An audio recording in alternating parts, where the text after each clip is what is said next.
We would also like to announce the last lecture of this series, which will be here at the Hyatt and is scheduled for Thursday, November the 17th, 1 week before the Thanksgiving holiday.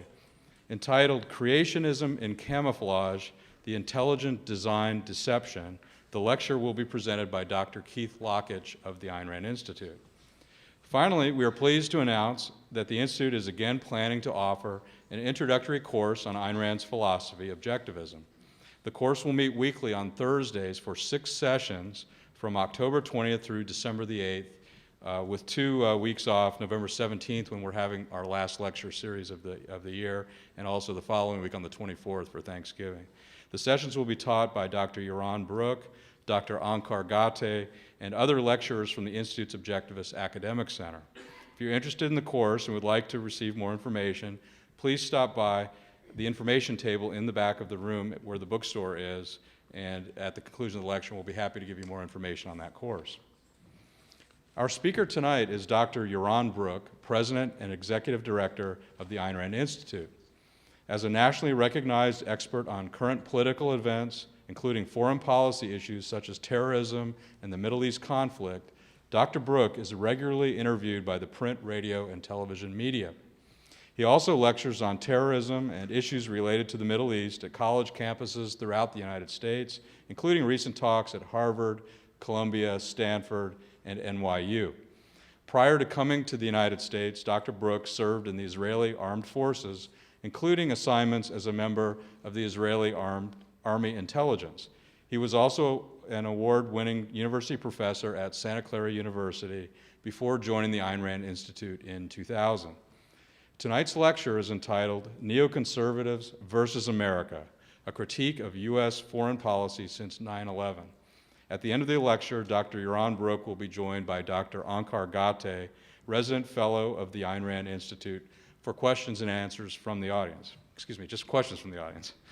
If you have a question at that time, please step up to the mic located here in the center in the center of the aisle. And also I want to mention that later this week, this lecture, which is being recorded, will be available for free on the Institute's website. So if you'd like to listen to it again or tell someone else about tonight's lecture, give us a couple of days. And if you go to our website, www.aynrand.org, you can register and listen to the talk for free. And now please join me in welcoming Dr. Brook.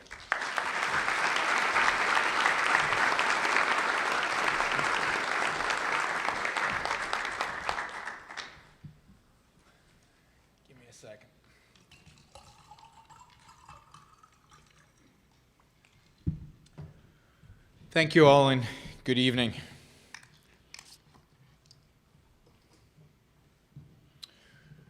Four years after 9/11, almost to the day, we are still at war.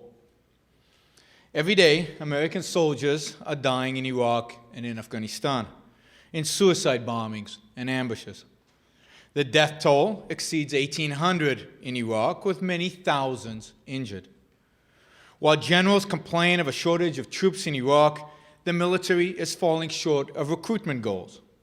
And in what seems like endless missions, thousands of our troops are stationed not just in Iraq and Afghanistan, but also in Kosovo, Bosnia, in a variety of bases in Europe, Central Asia, Philippines, the Pacific, and in South Korea.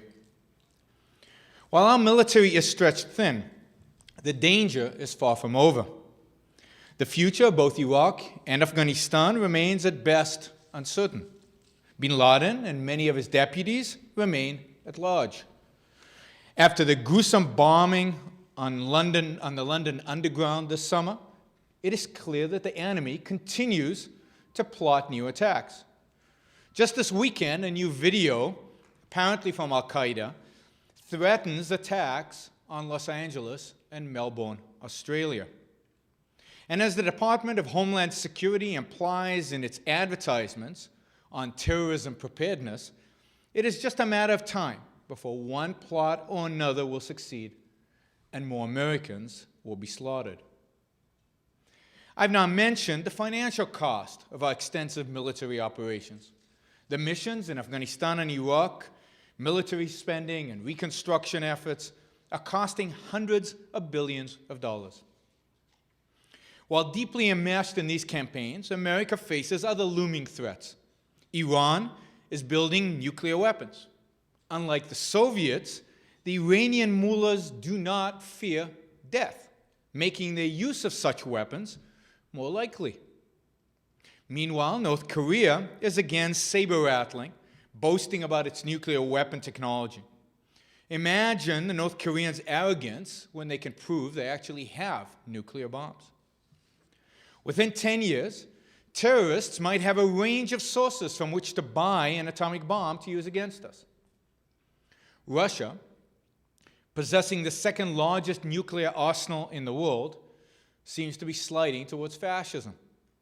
China, fast becoming a rival, if not a threat to us, is massively boosting its military spending. Today, more than ever, the importance of foreign policy is acute. Amid two unfinished wars in the Middle East and new threats elsewhere, seemingly confident voices can be heard in the realm of foreign policy. They have given many people hope and fired up their patriotism. What these voices have said comes as a refreshing contrast to the anti-American clamor we heard in the run-up to the Afghan and Iraq wars, and continue to hear from many quarters almost every day.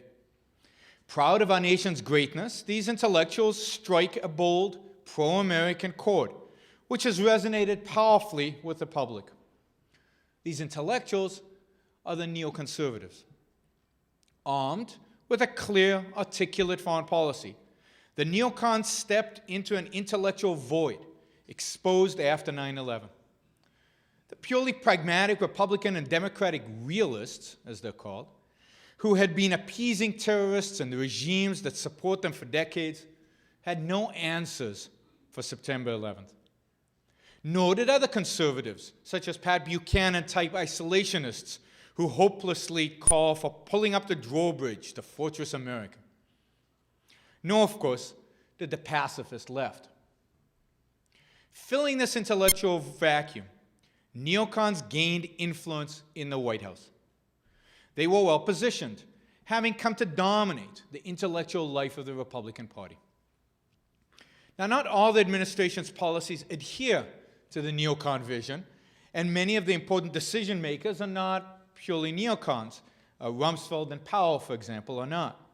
But much of 9/11 foreign policy has followed their recommendations, in particular the invasion and aftermath of Iraq. Charles Krauthammer, a neoconservative columnist, has triumphantly defined the Bush administration's foreign policy as, quote, neoconservatism in power, unquote. Krauthammer observes that, quote, what neoconservatives have long been advocating is now being articulated and practiced at the highest levels of government by a war cabinet composed of individuals who, coming from a very different place, have joined the neoconservative camp and are carrying the neoconservative idea throughout the world, unquote. So who are the neoconservatives? Now, when the term neoconservative was coined by one of their critics in the 1970s, what united these intellectuals was that they all had started out as radical leftists, even communists, who had undergone a conversion.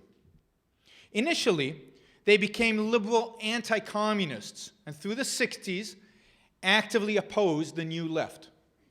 Their experiences with the new and old left, with welfare programs and with Vietnam, had made them move closer to conservatism and became increasingly critical of American liberals. Irvine Kristol, considered the godfather of neoconservatism, described the group as, quote, liberals mugged by reality. They detested the explicitly anti-American, anti-capitalist, nihilistic views of the new left. Supposedly learning from the failures of communism and socialism, they claimed to have a deep appreciation for the benefits of capitalism and the virtues inherent in America's political system. If in 1972, most neocons reluctantly voted for McGovern, by 1980, all voted for Reagan. Since 1980, they have become a leading voice within the Republican Party. Today, neoconservatives are loosely connected through their affiliation with several think tanks, notably the American Enterprise Institute, and magazines, such as the Weekly Standard, Commentary, the National Interest, and the Public Interest. Neoconservatives can be divided into two broad groups. Those who underwent a transition from left to right in the 60s and 70s, and another group who adopted neocon views from the beginning. The converts include Irving Kristol, Norman Podhoretz, Gene Kirkpatrick, and Daniel Patrick Moynihan. The second group, some of whom are children of the older generation, include William Kristol, Robert Kagan, Max Boot, Robert Brook, Leon Kass. Now, later on, I'll name and quote from several other neoconservatives. Now, there is disagreement regarding who is or isn't a neocon. I've used sources that are clearly identified by all as neoconservatives. There is also disagreement among neocons about specific topics, specific policies. I will consider the more principled representatives and the ideas that I think they all share. Now, what makes their foreign policy so appealing to so many people? Partially, it is that they have the president's ear and have been very influential. Broadly, their appeal rests on their seemingly unabashed pro-American stance. They regard America's political system as the best. They champion the defense of liberty. They favor ousting hostile regimes. They favor boosting military spending and building a missile defense system. Moreover, they are adamant about the role of morality in foreign policy and claim to be doing the right thing. Their morally toned pronouncements make them sound principled. You've heard echoes of this in, quote, "We're with us," "You're either with us or with the terrorists," or "axis of evil," or "end states who sponsor terrorism." This is in sharp contrast with the entrenched false alternative that pervades a lot of thinking on foreign policy. You can be for morality or practicality. The advocates of so-called morality are typically the liberals who reject America's national interests as irrelevant to policymaking. They are moved by grand notions of global unity and other nebulous ideas. That is what President Carter advocated and Clinton gave lip service to. On the other hand, is the amoral, allegedly practical policy of conservatives like Kissinger and Nixon, who will cut a deal with and accept the word of evil regimes if it's expedient to do so. Neoconservatives, however, claim that foreign policy should be guided by principle, not by short-term expediency, that there is no conflict between morality and practicality. That is, they claim that we should pursue our national interest, and that is moral. Now, here's a group of amazingly prolific intellectuals and scholars who have gained a real following in Washington with a distinctive and seemingly patriotic foreign policy. Their arguments sound as pro-American as you can find in the last 50 years. On an emotional level, they project what to many is an attractive image of a self-confident cowboy, rooting out evildoers. They portray themselves and are seen to be standing up for America in a world so eager to blame and vilify it. And to many people, they really sound good. Now, my purpose in this talk is to evaluate their foreign policy as implemented since 9/11 and answer the question, can their foreign policy actually defend America's interests? As for my frame of reference, I'll make my views known as we go along. I'll say now that I regard foreign policy as a derivative of political philosophy, which itself is an application of ethics to a social context. The philosophy that informs my ethics and politics is objectivism, which holds reason as man's source of values and his own happiness, man's own happiness, as his highest purpose. In foreign policy, I hold that it is the government's proper function to protect the rights of its citizens from threats, both domestic and foreign. The point is to ensure that each American is free to pursue his own values. I advocate that America pursue its national interests. That is, that the government do whatever is necessary to defend the rights of its citizens in the face of attack. Now, the neocons also claim to be dedicated to pursuing our national interest in foreign policy. But this term's meaning is informed by one's moral political principles. So what do neocons mean by America's national interest? Read the books and essays of neoconservatives, and you'll find them rejoicing in America's ascent to the role of the world's only superpower after the Cold War. In fact, bemoaned by the left and acknowledged somewhat guiltily by mainstream conservatives. This unique position, they believe, enables the U.S. to assert its strength in the service of its national interests. And neocons believe that America should assert itself, by force if necessary, to rid the world of hostile regimes. For example, after September 11th, neocons urged a forceful military response. According to neocons, besides eliminating foreign threats, two foreign policy imperatives are crucial to America's national interests: deterrence and spreading democracy. But are they? Assuming they are implemented as the neocons suggest, will they serve U.S. interests, deterrence and spreading democracy? That is, will they serve our self-defense? Now consider the idea of deterrence. In a certain context, it is obviously good for a country to forestall conflict and discourage would-be aggressors by a massive show of force. This can work to make a country more secure. But how would it be implemented? Deterrence requires that one strike at the enemy with overwhelming force and with a moral confidence that suggests that you will do it again. For example, in World War II, we deterred the Japanese from continuing to fight by dropping nuclear bombs on two of their cities. These bombs decisively ended the war, saving the lives of untold Americans. Take another example.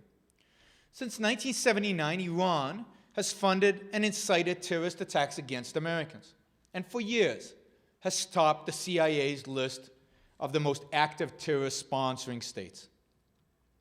Had we crushed the Iranian theocracy in the 1990s, we probably would have deterred Iraq and the Taliban, which are materially and ideologically weaker enemies than Iran is. That is how I think deterrence can work. Now, how did the neocons construe deterrence? Well, one conflict in particular stands out because it did so much to galvanize the neocons. That was the war, if you remember, in Kosovo in the 1990s.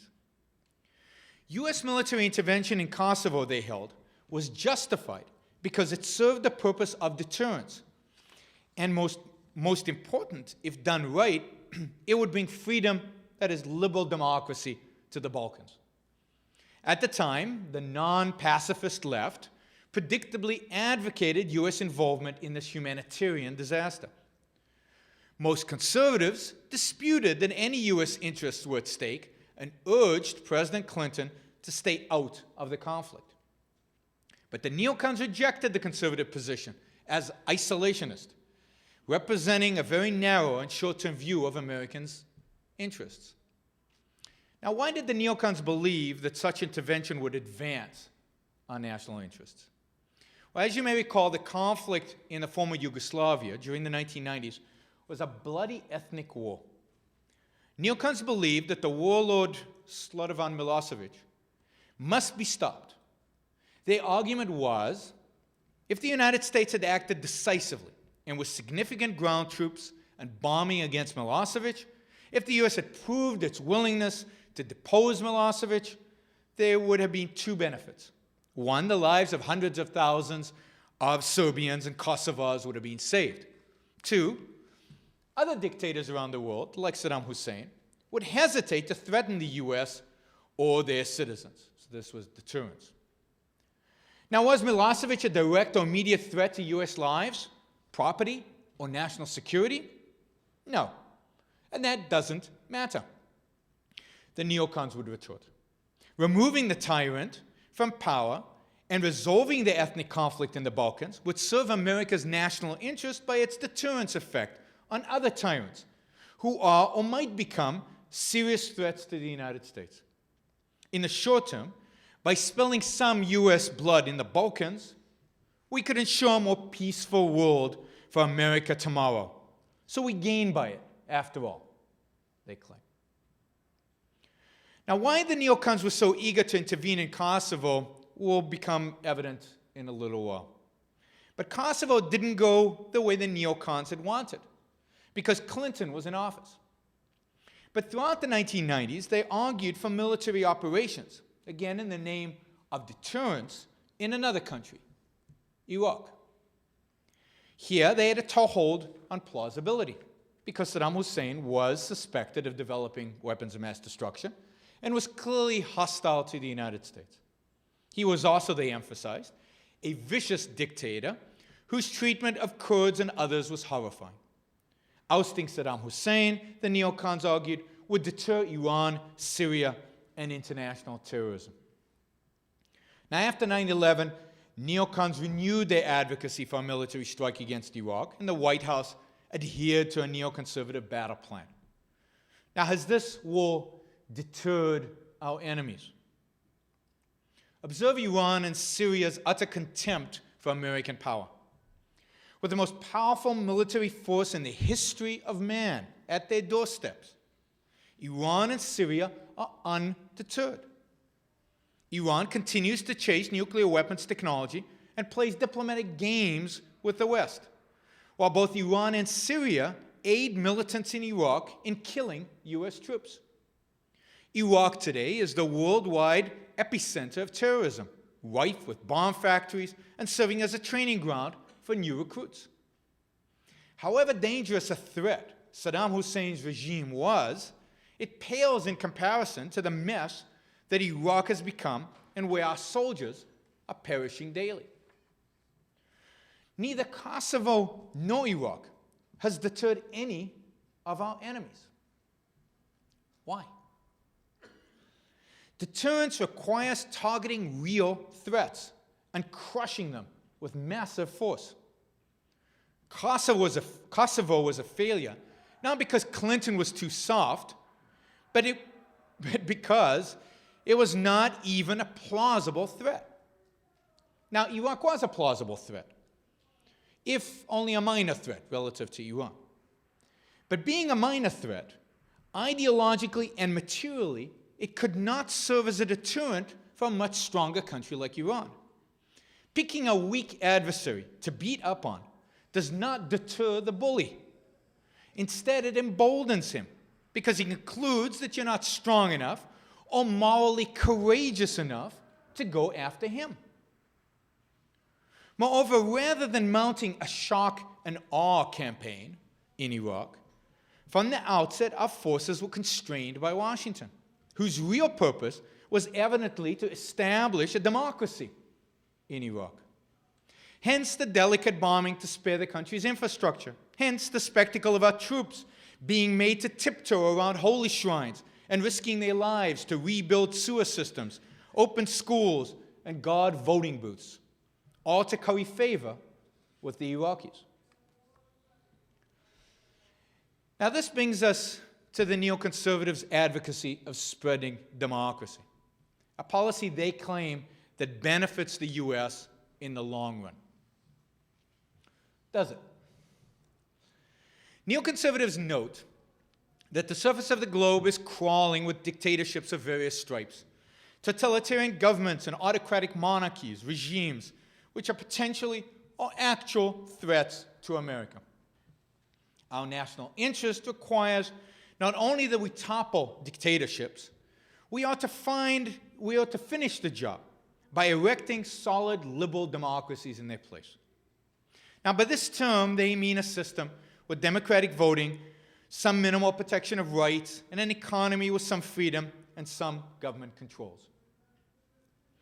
Pointing to centuries of political history, neocons observe that democracies don't start wars.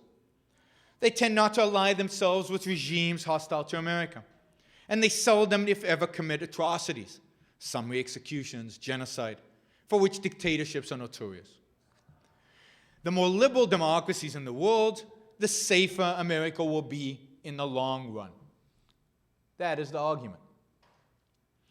Now, leave aside the question of the value of democracy as majority rule. Let's assume that the neocons want some kind of real constitutional government that to some degree really does protect rights. Is it proper for America to wage wars to spread liberal democracy? Now, my answer to that is never. Freedom in other countries is a value to America in a certain context. It is appropriate for the U.S. to advocate for freedom, to provide moral support to genuine freedom fighters, to help already free countries like Taiwan and Israel arm and protect themselves against our common enemies. This is essentially an intellectual enterprise of applying America's moral sanction. It is a derivative of the fundamental purpose of government, protecting its citizens' individual rights. In foreign policy, that task first and foremost requires eliminating any objective threats to our security. The only goal of war must be victory, the total defeat of the enemy, the elimination of the threat. Defeating Japan and Germany in World War II was properly the focus of that war. Now, once an enemy is defeated, its political future can be considered. Note that in post-war Japan, not one American soldier died from a Japanese insurrection.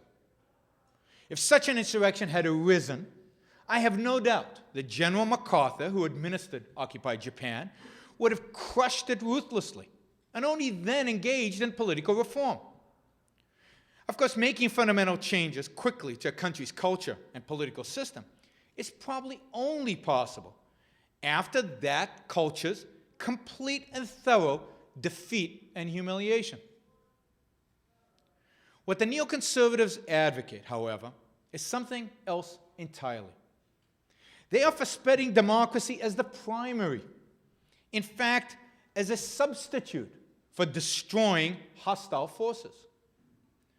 This is manifest in the Bush administration's handling of the war in Iraq. The proper goal of subduing hostiles was subordinated to the humanitarian goal of rebuilding the society's infrastructure.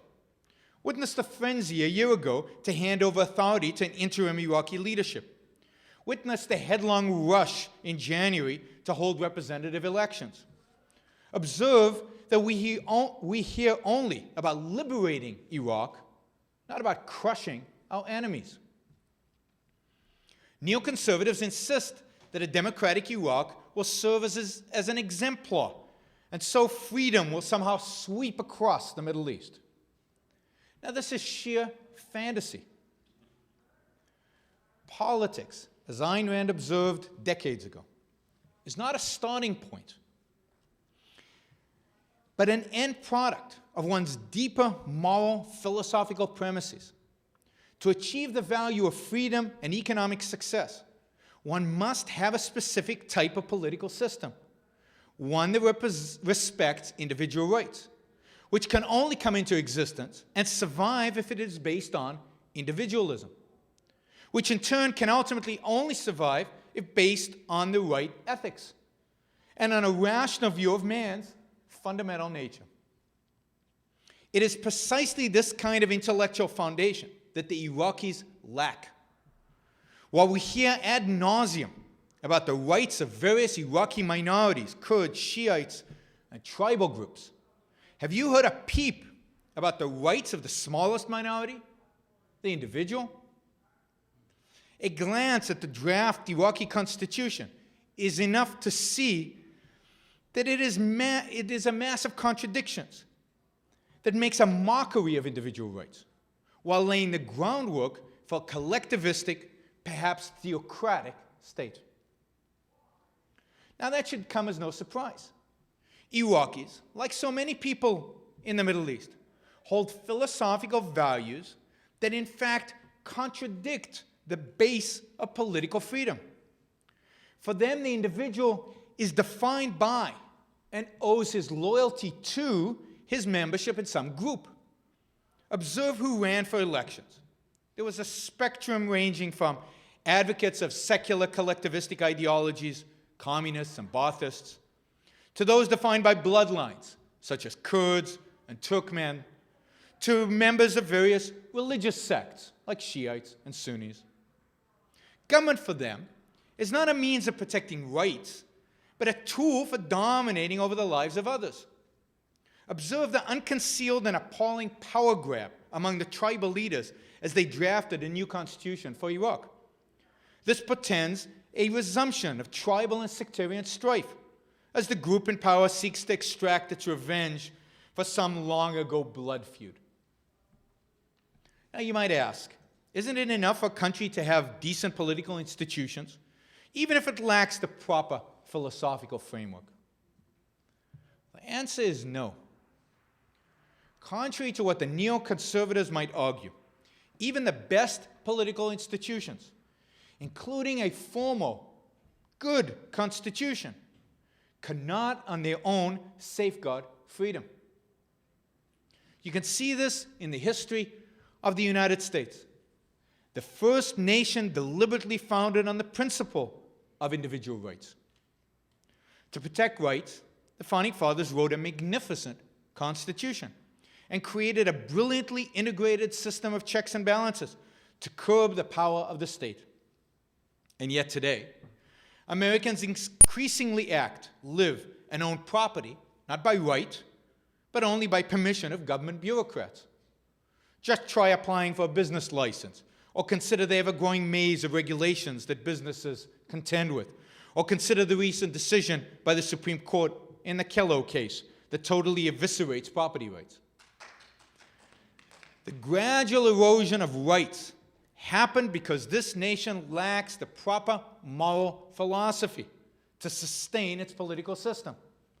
Without that moral philosophical underpinning, America saw the rise of statism, the view that the individual belongs to and must serve the state, not his own interests. It is philosophy that ultimately shapes the course of history, not economics and not politics. Now, of course, Iraqis, like all human beings, do have free will, and they can change their views. True, there has been an intellectual revolution sweeping the Middle East, but it did not begin with the Iraq War, nor has it been sparked by U.S. efforts to spread democracy. It began half a century ago, and I am referring to the fiery upsurge of radical Islam. Its first major victory was the establishment of Islamic theocracy in Iran. This ideology seeks to impose Islamic rule throughout the world. To varying degrees in Nigeria, Sudan, Pakistan, Saudi Arabia, and elsewhere, radical Islamists have successfully imposed Sharia, Islamic religious law, as the foundation of law and government. In Iraq, not only is Islam recognized by the draft constitution as the official religion of the state and the basic source of law, Islamists have already taken over big chunks of the south, including the city of Basra, turning it into a theocracy akin to Taliban-controlled Afghanistan, all under the noses of the British and Americans. Yet neoconservatives vow to bring democracy to a world ignorant of individual rights, of reason, of what capitalism is and should be. This improbable effort, depending on the specific case, might deliver a temporary respite and maybe a little freedom, but it cannot last. In a place like Iraq, mystical and tribal to the core, with no history of respect for reason or the individual, freedom, even in the short run, is impossible. People can vote, as they did in Iran this summer. Voting does not make for a free country.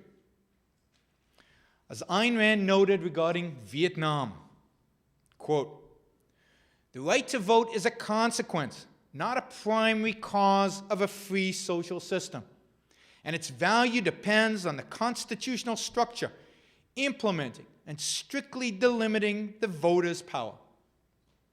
Unlimited majority rule is an instance of the principle of tyranny. Outside the context of a free society, who would want to die for the right to vote? Yet that is what the American soldiers were asked to die for. Not even their own vote, but to secure that privilege for the South Vietnamese, who had no other rights and no knowledge of rights or freedom." Unquote. Now just replace South Vietnam with Iraq. There is no difference. The blood of American soldiers did not fertilize the growth of freedom in Vietnam, nor can it do so in the intellectually barren soil of the Middle East. Should Iraq and other supposed democracies fall into the hands of our real enemies in the Middle East, totalitarian Islam, it would be a disaster. This could happen without elections, but imagine the tragedy of American troops dying so Iraqis can vote in Islamists. If this happens democratically, such regimes will gain legitimacy in the eyes of the world. President Bush has confessed as much. If Iraqis or Lebanese or Palestinians elect radical Islamists, he will respect their vote because he said, quote, "Democracy is democracy," unquote. To sum up, neoconservatives advocate using a military force in the name of deterrence and to spread freedom for the sake of our national interest. But this policy does not in fact serve our national interest. It has cost us the irreplaceable lives of thousands of American soldiers and left real threats, principally Iran, undeterred. Now, it is not an accident that the neoconservatives' foreign policy fails to achieve security for the United States. That it is impractical cannot be blamed on the Bush administration's application of the policy. I would argue, as Krauthammer does, that the administration has been applying neoconservative policies consistently. No, it is impractical because it is based on an impractical philosophy, which, despite advocating for the national interest, is thoroughly self-sacrificial.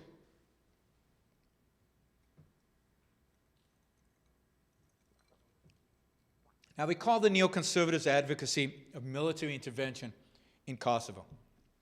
The primary reason for risking the lives of American troops in the former Yugoslavia was that one ethnic tribe was attempting to cleanse the land of another group. That is, human beings were suffering and dying in vast numbers.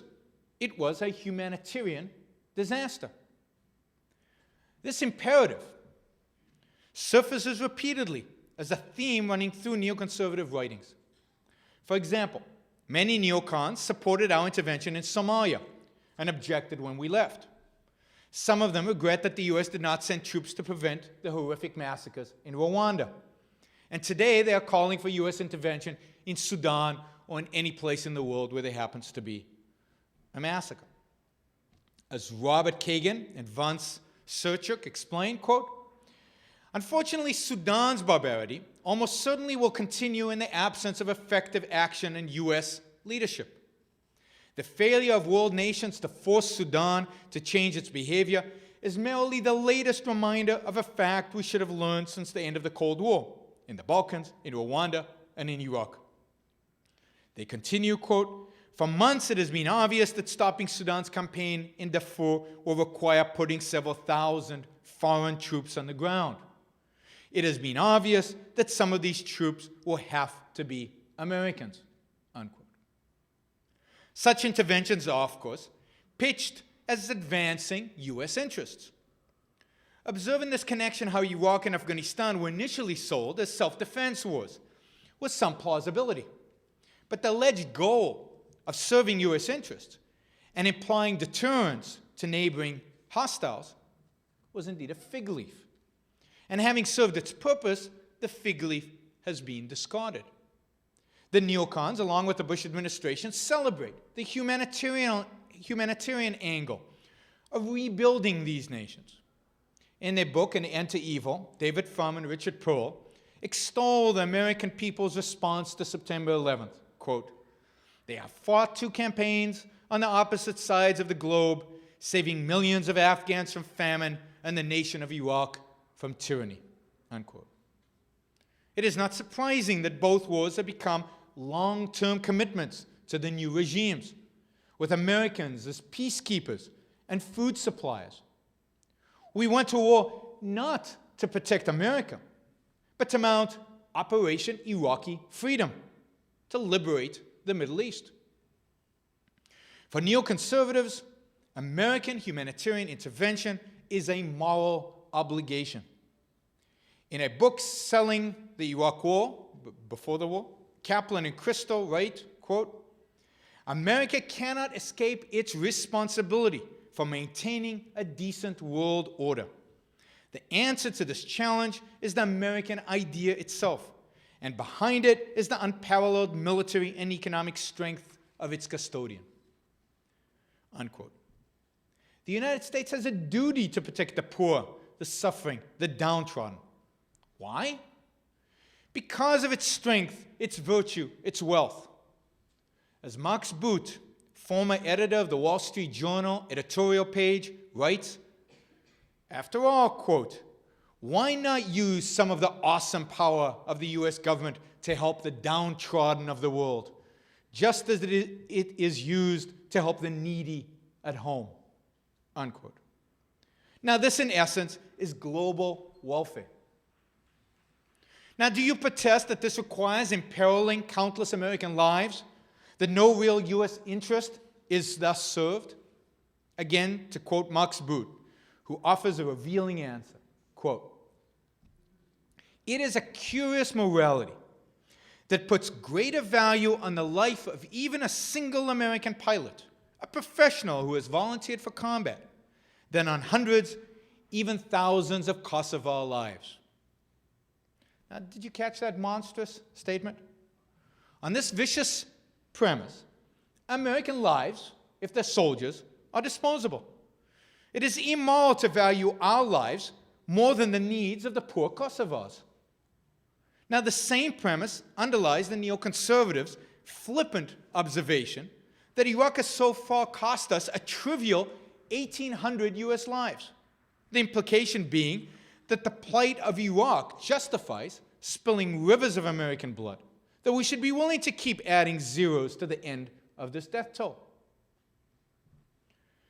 In morality, neoconservatives advocate the creed of self-sacrifice, altruism. Now, do not confuse altruism with generosity or compassion towards others. Altruism is the moral code that holds self-sacrifice as the highest moral duty. When I say sacrifice, I don't mean the rejection of the worthless, but of the precious. It does not mean helping your friends, but selling them out to your enemies. It means the surrender of a greater value for the sake of a lesser or non-value. Neoconservatives are for the wholesale sacrifice of our wealth and lives for the sake of Kosovars, Iraqis, and anyone else deemed needy. It is not just with regard to Iraq or Kosovo, Sudan or Rwanda. It is not just an occasional aberration that they urge self-sacrifice. This is a moral principle underlying their foreign policy.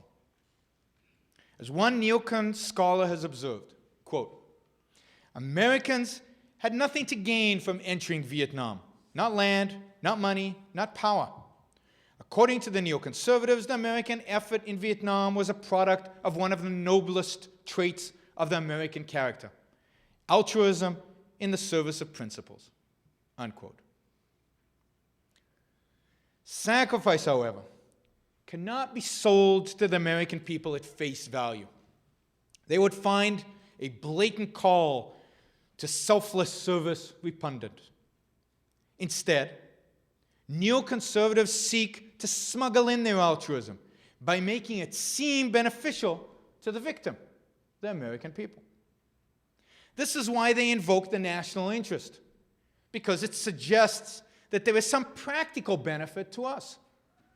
Of course, we saw that as a fraud. It is merely a fig leaf to make respectable, selfless humanitarian interventions in Kosovo, Sudan, Liberia, and Iraq. Part of the fraud entails appearing to be reasonable. After all, an outright call for policing every dictatorship or bringing relief to every famine would rightly strike the American public as impractical and even suicidal. There is, after all, a long, long list of so-called rogue regimes. So, the U.S., we hear, should be a reluctant sheriff, to quote them, prioritizing targets according to how serious they are and the costs of military intervention. But altruism is just beneath the surface. What would arouse this reluctant sheriff? Quote, when the threatened townsfolk turn to it in desperation, unquote. In other words, the desperate need of others. Regardless of whether their plight is deserved or not, their need is a moral claim on American lives. Now listen to Condoleezza Rice, pitching the same idea, relying on the pretense that selfless service to others is actually somehow egoistic. Quote, as the president has said, we have a responsibility to build a world that is not only safer, but better. The United States will fight poverty, disease, and oppression because it is the right thing to do and the smart thing to do, unquote. Fighting our enemies to make the world safer for Americans is egoistic. Fighting poverty, disease, and oppression of others is not. Yet she presents the right thing to do, selfless service to others, as the smart thing to do, the practical way of advancing America's interests. Now, this massive deception is what neocons count on when they argue that we should use American troops as global policemen, preventing mass killings, helping to topple dictators, encouraging, and if necessary, actively building democracies. Now, of course, presenting altruism with a veneer of self-interest is not a new gimmick. This is, in essence, the same gimmick altruists, particularly liberals, have long used to justify statist programs. For example, to prevent crime, everyone must be taxed to help the poor. Because if you don't, you might one day be a victim of a crime resulting from poverty. That's how it's pitched. A proper response to crime in a free society is to incarcerate and punish criminals, not to have the state do the criminal's job of stealing wealth from those who earned it and give it to those who did not. In foreign policy, the response to hostile nations is to make them non-threatening by whatever means necessary in order to protect American lives.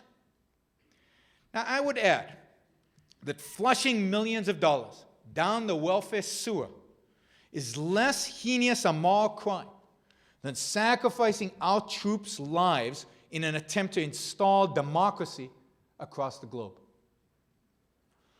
The argument regarding crime rests on the notion that society is a collective, some sort of superorganism apart from and superior to the sum of individual members. The same is true on a larger scale of the neoconservative argument for making the U.S. a global policeman. Underlying it is the premise that every country in the world is somehow interconnected, that immorality anywhere will somehow be detrimental to the U.S. sometime in the future. On this view, a short-term sacrifice will bring rewards in the future. But to whom? For what? We will see in a moment, but obviously not to individual Americans. Indeed, the neoconservatives seldom talk about life, liberty, and the pursuit of each individual's happiness. The concept of individualism is seldom discussed in their voluminous literature. As befits their collectivism, when they do talk about individual freedom, they regard it as a threat to the community. Individuals are mindless beasts, and it is dangerous to give them too much liberty. Gertrude Himmelfarb explains, quote, "A liberty that is divorced from tradition and convention, from morality and religion, that makes the individual the sole repository and arbiter of all values, such a liberty is a grave peril to liberalism itself." Unquote. Recall that many neoconservatives begun as socialists and Trotskyites and converted gradually to conservatism. In essentials, though, nothing has changed. Like the left, they hold that it is immoral to serve one's own interests, but moral to sacrifice for others. Like the left, they hold that one has duties to his community, but on a global scale. In their ethics, the neoconservatives are intellectual blood brothers of the left. Now, there is one important difference, however. The neoconservatives are not explicitly anti-American. On the contrary, as I have emphasized, they are staunch defenders of American greatness, and they portray themselves as patriots. Which raises the question, what animates this seeming patriotism? Now, they not only claim to be patriotic, the neocons have a mission. Now, that is what makes them so dangerous. As Kaplan and Crystal write, quote, "Promoting democracy is a pragmatic goal in that it makes the world more congenial to America. But while it is a sound strategy, it is also America's particular inheritance." Unquote. Now, what exactly is this inheritance, and what does it mean in practice? Neocons take their inspiration from, among others, Theodore Roosevelt. At the turn of the 20th century, he called on America to find a higher purpose, to take on global responsibilities. Quote, "A nation's first duty is within its borders," Roosevelt said, "but it is not thereby absolved from facing its duties in the world as a whole.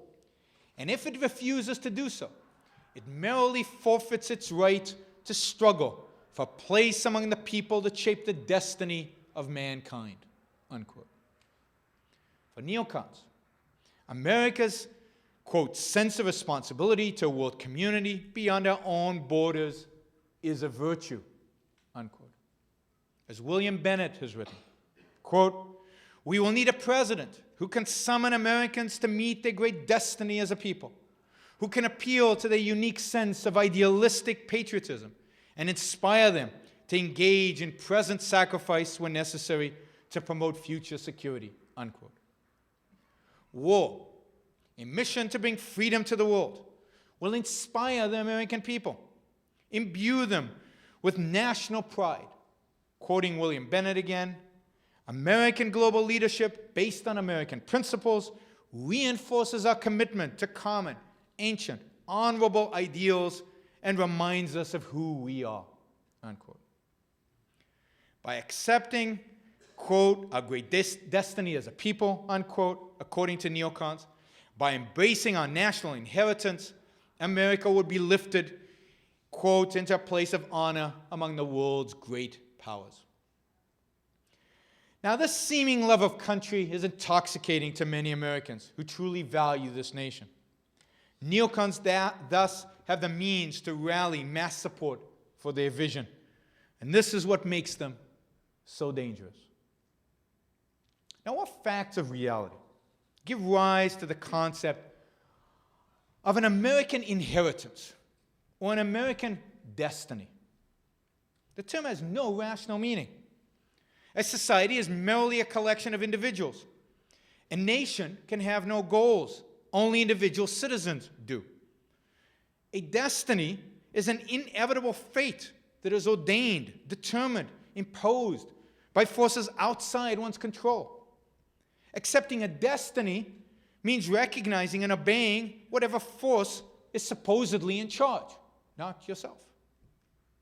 According to neocons, it is our duty to fulfill this American destiny. But what is duty? What facts of reality give rise to alleged duty? None. A duty is an unchosen moral obligation. It means, quote, the moral necessity to perform certain actions for no reason other than obedience to some higher authority, without regard to any personal goal, motive, desire, or interest, unquote. The source of this malignant concept is not reality, but some alleged power that wipes out rational judgment. As Ayn Rand observed, quote, duty destroys reason. It supersedes one's judgment, one's knowledge and judgment, making the process of thinking and judging irrelevant to one's actions, unquote. Of course, the neocons are not the only ones who call upon people to fulfill a moral duty. Communists used to invoke the duty of the productive to sacrifice and submit to the demands of the needy. Nazis invoked the duty to serve the German Volk or nation, the superior race. In religious ethics, man owes duties to a supernatural God. Whether the duty is to serve the poor, one's parents, the race, or mankind as a whole, or whether it is for the sake of God or another supernatural being, the source of duty is always mystical and non-rational. Now, what to make of a duty to fulfill American destiny? This alleged American destiny is nationalist, collectivist myth. Now, we Americans are noble people, heirs to a great tradition. But what does that mean? It means, according to the neocons, that we have a responsibility to the world. Give your wealth, give of your wealth, of your life, for the sake of the nation's honor. Why?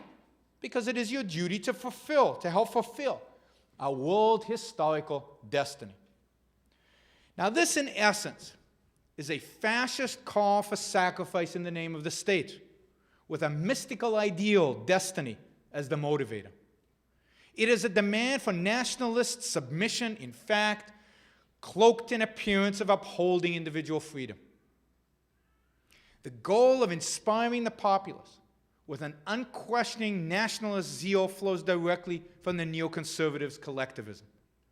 The collectivists regards man as an incompetent, a helpless, mindless creature who must be fooled and ruled. He must be made to serve the alleged needs of the group. Now, you might be thinking that this rhetoric of destiny and duty must be limited to the fringes of the neoconservative movement. Well, think again. Consider this recent pronouncement. We are confident, too, that history has an author who fills time and eternity with this purpose. We know that evil is real, but good will prevail against it. We did not ask for this mission, yet there is honor in history's call, unquote. From the same speaker, quote, advancing these ideals is the mission that created our nation. It is the honorable achievement of our fathers. Now it is the urgent requirement of our nation's security and the calling of our time, unquote.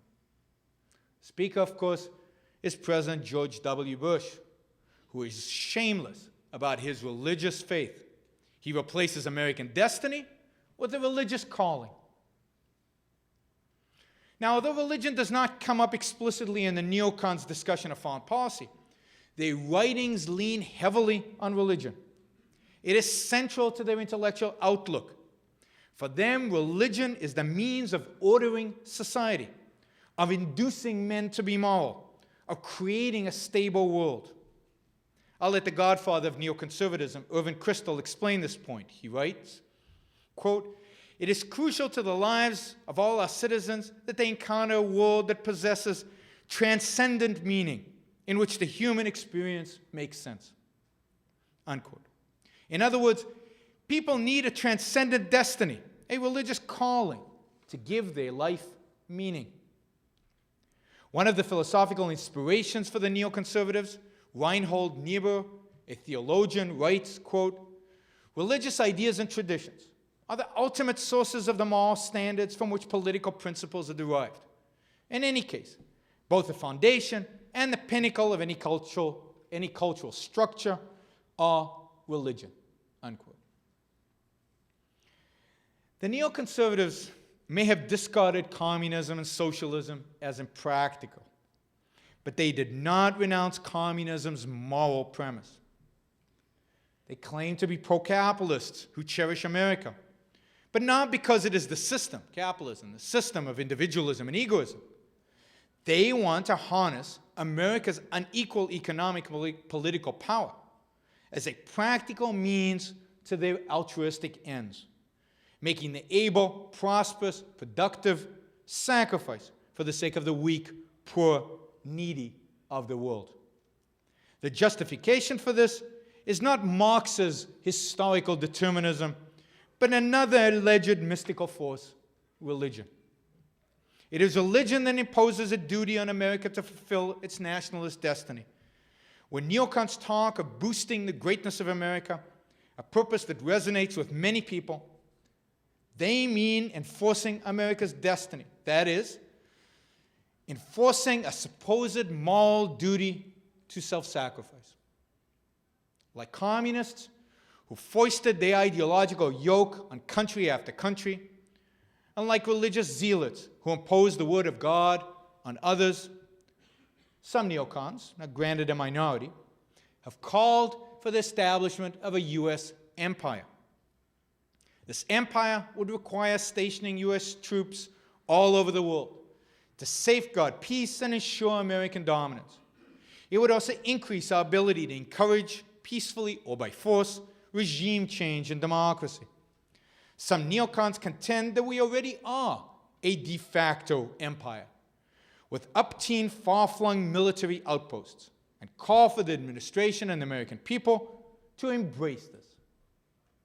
Now, how can an empire be accomplished when our military is already stretched thin? While they have not called for a military draft, they are not intellectually opposed to one. After all, they are not truly advocates of individual rights. If their plans are not met through voluntary enlistment, I have no doubt they will start advocating for a draft. And why not? Even as it blatantly violates the rights of our young men, a draft would serve the nation's destiny. It would be patriotic. Neoconservatives are an insidious intellectual force. They endanger America's survival. If they win, America may still be here, but it will not be the America that a rational person values, the nation of whose ideals the founding fathers staked their lives in sacred honor. The short-term dangers are evident in the newspaper headlines. Iraq is a mess. Billions of dollars squandered, hundreds of our troops dead, thousands injured. And for what? So that the various tribes, ethnic groups, and sects can fight for the spoils? So that the Supreme Council for the Islamic Revolution in Iraq can win an election? So that Iran can have more influence? So that terrorists can hone their skills in killing American troops? Iraq is a precedent for future campaigns to spread freedom on the self-defeating approach of herding peasants into voting booths. This needlessly risks American lives. Our overextended military may well become demoralized as these missions drag on, and as further interventions become necessary to keep warring tribes from slaughtering each other with their democratically acquired power. As I noted, some neoconservatives have pushed for the government to send troops to Sudan. Other such missions will arise, and so will the calls for sending our forces to police the world in the name of fulfilling our unique destiny. All the while, real threats mount. We've completely neglected Iran and Saudi Arabia, the two countries most responsible for the spread of totalitarian Islam, our real enemy. They, Iran, Saudi Arabia, terrorists, are emboldened by the shameful sight of American forces acting as international social workers.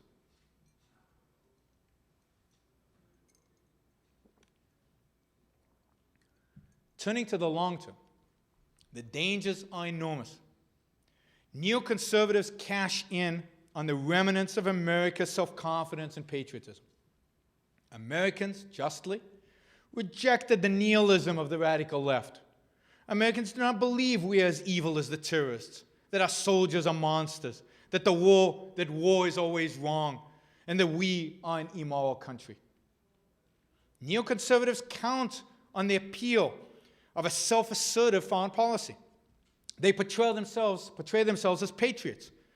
What they actually value, though, is not the America that defends at home and abroad the individual's right to life, liberty, property, and the pursuit of happiness, but America as a collectivistic nation endowed by history or by God with a heroic mission. With a fig leaf of advancing America's national interests, neoconservative smuggle in a foreign policy that demands a sacrifice of wealth and lives for our alleged destiny. All of this paves the road for worse, more mystical and collectivistic political movements. Everything that the neocons push for also advances the goals of the more consistent mystics and collectivists. To the extent that the neocons sell themselves as pro-America, they must appear to be pro-self-interest and try to put a humane face on the cannibal morality of altruism. But this will make them seem inconsistent and mealy-mouthed by comparison with the more ardent and unabashed advocates of nationalistic collectivism. Those more aggressive mystics will feel emboldened to declare themselves outright advocates of altruism and self-sacrifice for the sake of American destiny or for the sake of the charismatic supreme leader. To the extent that the neocons' foreign policy fails, to the extent that American sacrifices fail to yield security, as they must fail, so the more consistent nationalists will come forward. The American people will rightly feel that a policy of self-interest, as the neoconservatives sold it, was indeed a failure because it was not bold enough. The solution? Well, perhaps a nationalist strongman who compels obedience and the surrender of freedom in America to achieve the global triumph of so-called liberty in the rest of the world. By such means, the road is paved. America's fall will be brought about not by those advocating hatred for America, but by those professing love for it. Not by those denouncing capitalism, but by those professing admiration for it. Not by those denying America's right to self-defense, but by those claiming to support it. But I do not want to end on a note of despair. America is not yet lost. There is still time. In my view, to help save America, we who value this country and our own lives, we who rightly oppose the corrupt morality of self-sacrifice, we must oppose the neoconservatives for the future of this country. Their foreign policy is not better than nothing. It is worse. It is immoral, and we must not give them our sanction. At every step, on every concrete, we must challenge them. Ayn Rand, the greatest opponent of communism ever, did not support America's wars in Korea and in Vietnam. She did not regard them as better than the alternative in combating communism. She identified those wars for what they were, immoral, and urged that the troops be returned home, and that America embrace the real principle of self-defense. In justice to our troops and to our own values, it is time we called for a stop of the sacrifice of American servicemen in Iraq. Let's fight this war properly, target our real enemies, Islamic totalitarianism, and recommit ourselves to the principle of self-defense, or else bring the troops home. Our soldiers are not expendable animals to be sacrificed on the altar of it's better than nothing. We must expose the neoconservatives and their disciples in Washington for the altruists and collectivists that they really are. We must present the American people with a consistent true philosophy. We must fight for reason and against religion, for egoism and against altruism, for individual rights and against collectivism, for capitalism and against fascism.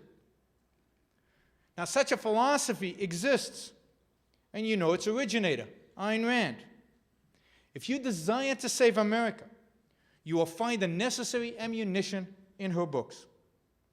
Arm yourselves with a philosophy grounded in reality and intended for life on this earth.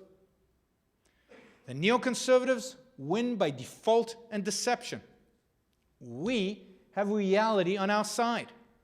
Let us fight for what is true and refuse to support our destroyers.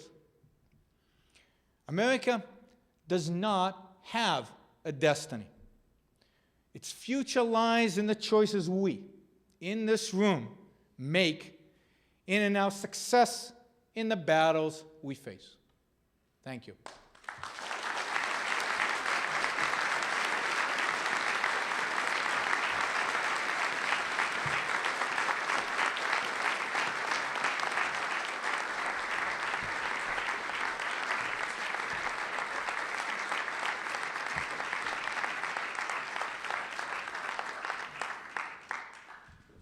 We'll take, Dr. Garte. Dr. Garte and I will take questions now, if you will come to the mic in the middle. And I emphasize questions. We've got one. Richard. Could I ask you to comment briefly on the effect of a lack of a rational ideology as a foundation for public policy in some other countries? One example might be Tony Blair trying to build a basis for policy on the British Labour Party. Or recently when I saw the media coverage of the Gaza settlers being dragged out of their homes, at least the way the media covered it, none of them were quoted as saying this is a vain attempt at appeasement to get Palestinians to love Israel, or even that they were defending Western civilization and individualism and values. They were wearing phylacteries and making basically an argument of escaping from Queens to live in the Zionist state. Do you have any comments on how similar problems play out in other countries? Yeah, I mean, they all play out pretty much the same. That is that in all the examples mentioned, and really in every country across the world, the best, even the best people, the ones who sound the best, like Tony Blair sometimes sounds about terrorism, are completely inconsistent and ultimately undercut the good stuff that they say and do once in a while. So I think the best example of Tony Blair was the response to the London bombings. What was the response to the London bombings? Well, in the immediate aftermath, I mean, I think the next day, the G8 was meeting in Edinburgh, I think, in Scotland. And they immediately had a press conference, and what did they say? They said, okay, in order to fight terrorism, what we're going to do is we're going to give, was it $40 billion to Africa? And $9 billion to the freedom-loving, peaceful Palestinians. In other words, in order to stop terrorism in London, we are going to appease the poor and the violent of the world. We're going to help terrorists get funding so in order to stop terrorism. That is altruism.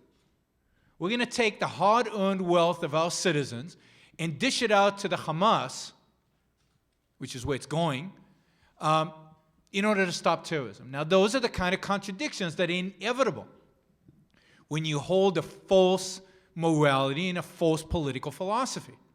And when there is no possibility of consistency in that case. Now, of course, in Israel, the same thing happens. You're either in Israel an appeasing leftist who wants to give the Palestinian everything they want, including money to fund terrorism like Tony Blair, or you're a mystic fanatic who has whose only reason for fighting is because the Old Testament tells you to do so. There is no rational approach to politics in Israel, and you can see it in the mishmash of policies that result from that. There is no coherent, positive agenda that any Israeli politician has. And it's because of their flawed philosophical premises. They're all altruists. They're all collectivists.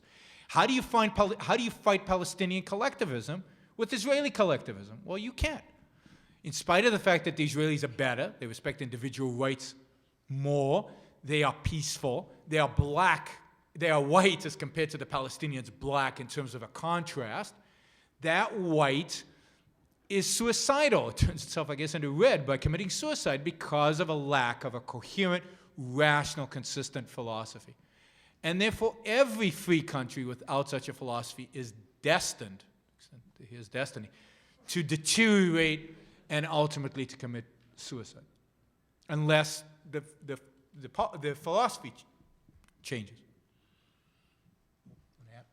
I mean, if I take what you're saying that it's the same essential contradiction that the U.S. held, but in diluted form, so that you have the American sense of life, which is pro-reason, pro-individualism, and pro this world, and they sense that there's something evil about these terrorists. And when you hear Tony Blair speak occasionally, he'll do it in a kind of moral outrage terms, that there's something really evil about these people.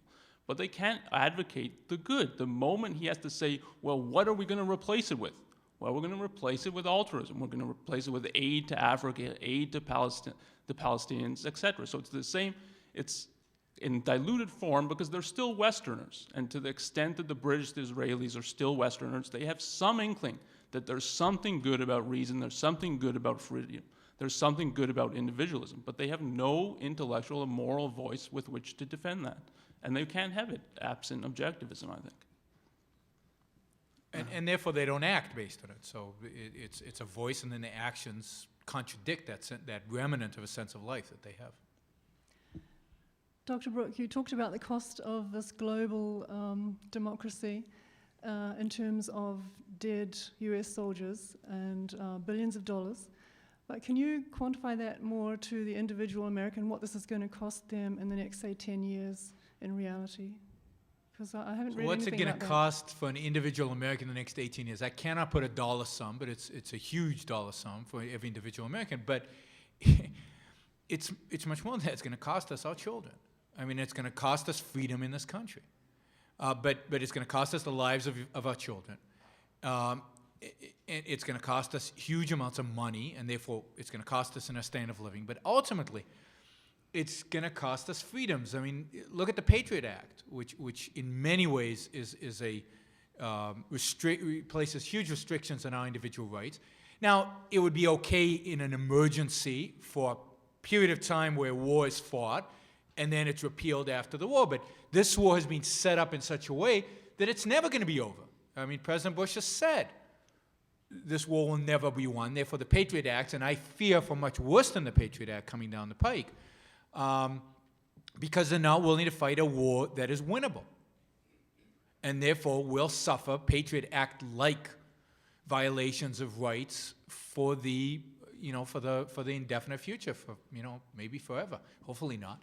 But that is the downside. So it is going to affect each one of our lives in dollars, in the life of our friends, families, children, and in our rights, in our freedoms. Well, I agree with that, and I just don't see it in the media as being filtered down to everyday life for American people. For instance, the value of the dollar falling, and the real cost of this ongoing war. We're just really not getting it quantified. Well, sure, but how could the media do it? I mean, A, they agree with the policy. Well, they could might say they're mortgaging your children. Yeah, but the media is not going to do it because A, they agree with the policy. As ultimately, most liberals agree with the idea of democracy, bringing democracy and helping in Kosovo and helping in all these other places. It's consistent with the altruism. And secondly, you want it in terms of economics. These people can't even understand what raising taxes does to our, to our economy. This is much more abstract and difficult. And some of them even believe that wars, there's still the mythology that wars create economic activity. So, there are all kinds of weird economic ideas out there in the culture. Thank you. It seems that Americans in the West are very well educated in being able to take care of themselves, being able to make a good living, and look out for their own interests to a certain extent. Why do you think they are so easily deceived by the neocons, and what would it take, since objectivism does have truth and reality on its side, for them to actually see it? And what would be your prognosis? I don't think it's a question of being so easily deceived. It's that the assumption of the question is that kind of selfishness is obvious, and that, well, Americans go out, they earn their living, they work hard, and so you have to do something to pull one over on the Americans. I think it's much more fundamental than that. It's that the only morality that has been preached for the last 2,000 years is altruism. And that is what resonates in people's mind as what it means to be moral. The other activities are relegated to the practical side. Well, you have to do that to stay alive, to make a living. So when you get intellectuals like the neoconservatives who preach altruism, but say, well, in the long run, this is going to benefit you, someone rational can think, okay, this is what morality means, and they're saying, well, if I practice morality, I'm going to benefit from it. So what is there to lose? But what you need for the American people to grasp, and it takes a long effort, is that there is another morality that rejects the whole concept of sacrifice, and that you have to give up for 20, 30, 50 years, and then somehow in some distant future you're going to achieve utopia, which is what all the altruists preach in one form or another, from religion to the secularization of religion with Nazism, communism, etc. So it's entrenched in the culture. And it's not something, well, they've somehow pulled some media coverage and got on Fox News or something like that, and now everyone's deceived by them. It's that they preach altruism in its most palatable form, and that's why it's being swallowed by the American people. Yeah, and there's nothing unique about this. American people have swollen income tax, they've swollen the welfare state, they've swollen Social Security, they've swollen exactly the same recipe. How is Social Security sold to you? It's not sold as, you shall sacrifice for the sake of the greater good. It's sold as, look, you have to sacrifice a little bit today by getting less income, but in the long term, it'll benefit you somehow, and at the same time, it's good for society. So everything in American culture is in politics is today sold like that. So there's nothing unique about foreign policy. But I actually relate to your second point. What's it going to take to have the Americans see this? I actually think that the war is an opportunity, in a sense, to show the American people that the consequence of altruism in a way that is more real to them than it would be with taxes or with welfare or with, things like that, because it's a life and death issue. People are actually dying. And I think it's incumbent on us, those of us who support objectivism, to point this out all the time in an active way. That's why this issue of foreign policy in Iraq is so important, for example, for the Ayn Rand Institute to bring up all the time, because it is a real blood and guts example of the consequence of altruism, which is which is often difficult to explain to people in abstract form. Here it is, people are actually dying in Iraq. And people are questioning, people don't understand. On the one hand, they're pro-American and they wanted to go to war with Iraq because Saddam Hussein was a bad guy. On the other hand, it isn't working out the way they expected, so there's confusion. It's a wonderful opportunity for us to step in and say, this is why it's not working. This is the problem. This is we went to Iraq for the wrong reason. This is what we should have done. And I get very positive responses from Americans when I do that. And then it's a good opportunity to bring up altruism and rational self-interest as an alternative to altruism. And they can see it in a much more concrete way than I think for other issues, because it's life or death. It's immediate. Thank you. Assuming that we attack and crush a legitimate threat, under what conditions, if any, do you advocate that we stay and expend time and money to impose a secular, rational government on a nation? Yeah, that's a really good question. So under what conditions would I advocate actually staying and helping the country become a free country?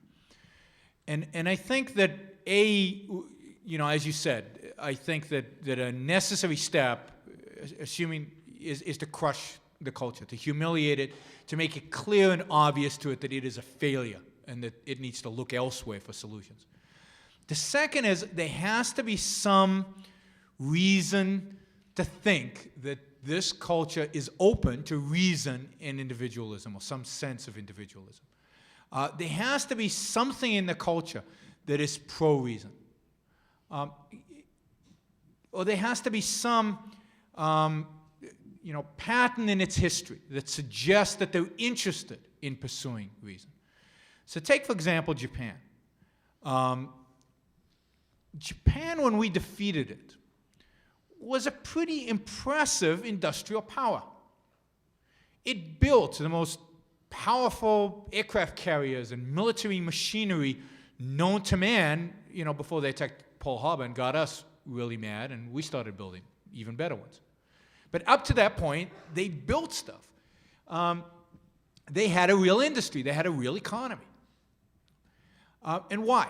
Why did they have that? Because in the middle of the 19th century, they were opened up to the West. What was it? Admiral Perry, I think it was. Captain Perry opened up Japan to the West.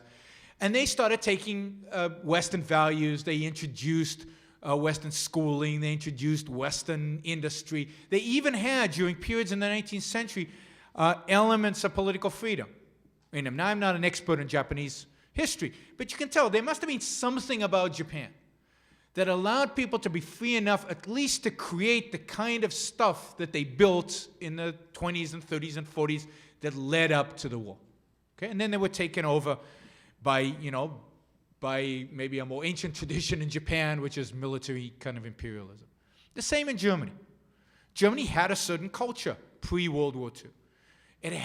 There were elements within Germany that respected reason. It could have never become the kind of economic power that it became during the 19th and early 20th century without elements of reason within that culture.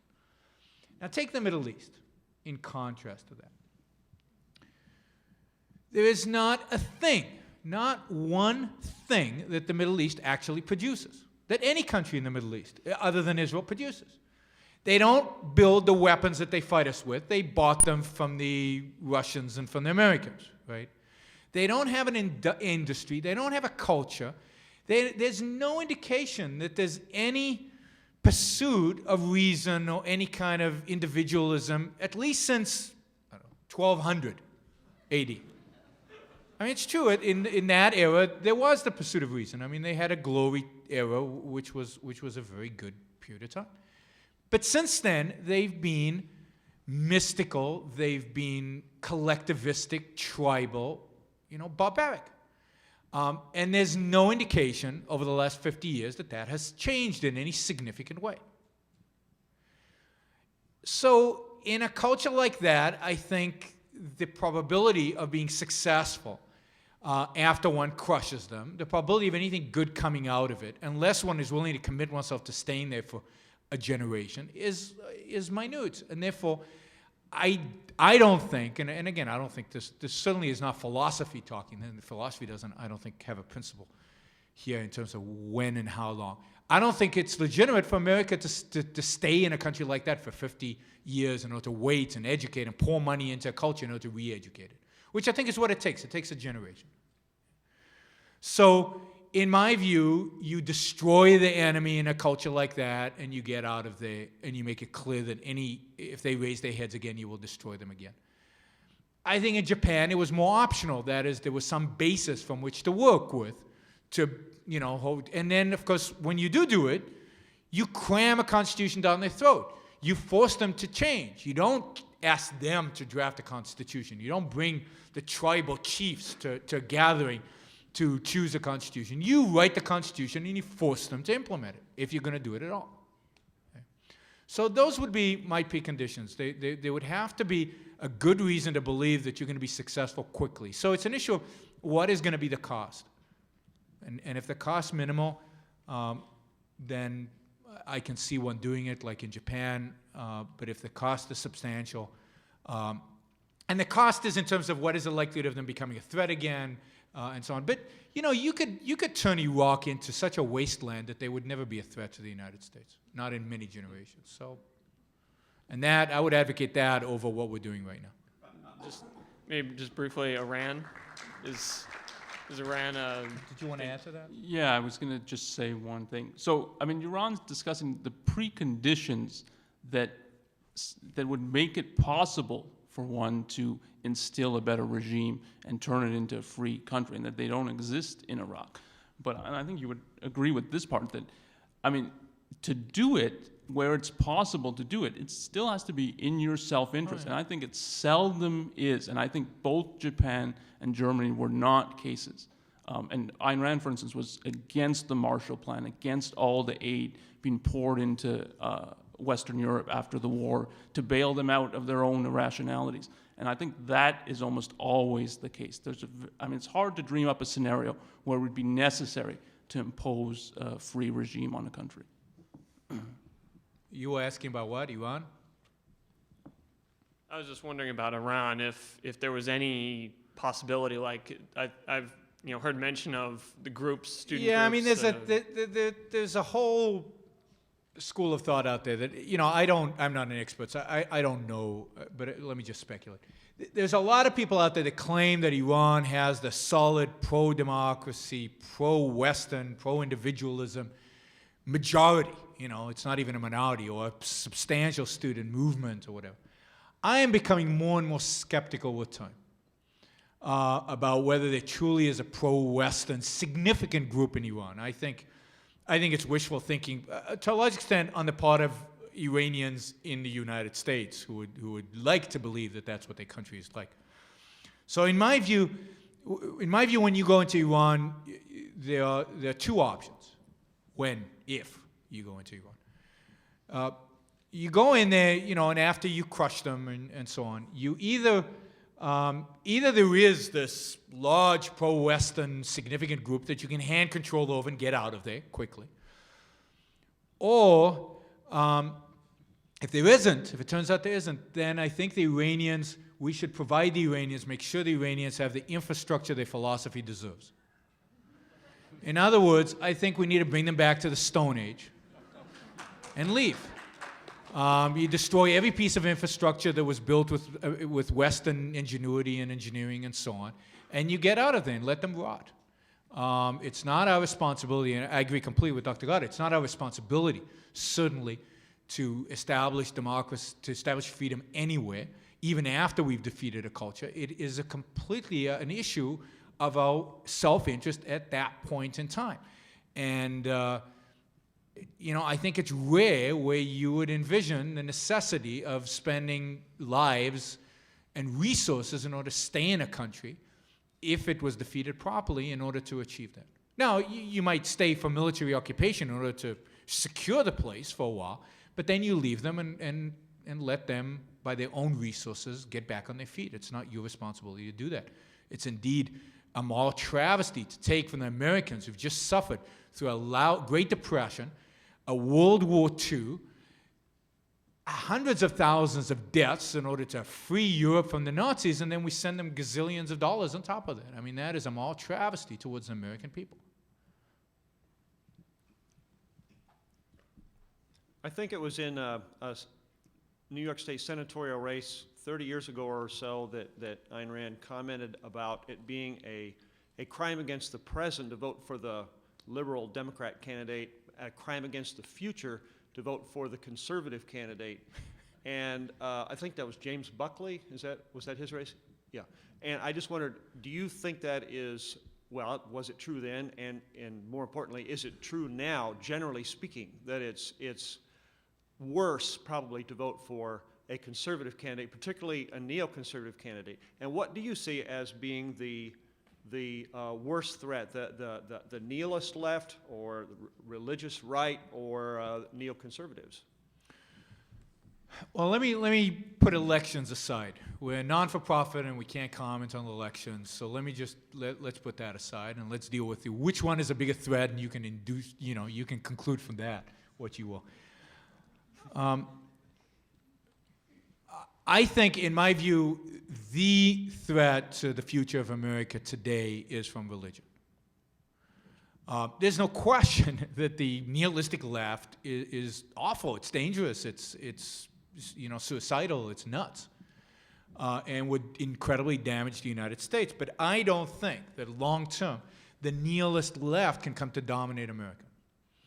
Americans, because of their positive sense of life, are not attracted to the zero which the nihilist left represents, to the nothingness, the emptiness, the destruction for the sake of destruction that the left today represents.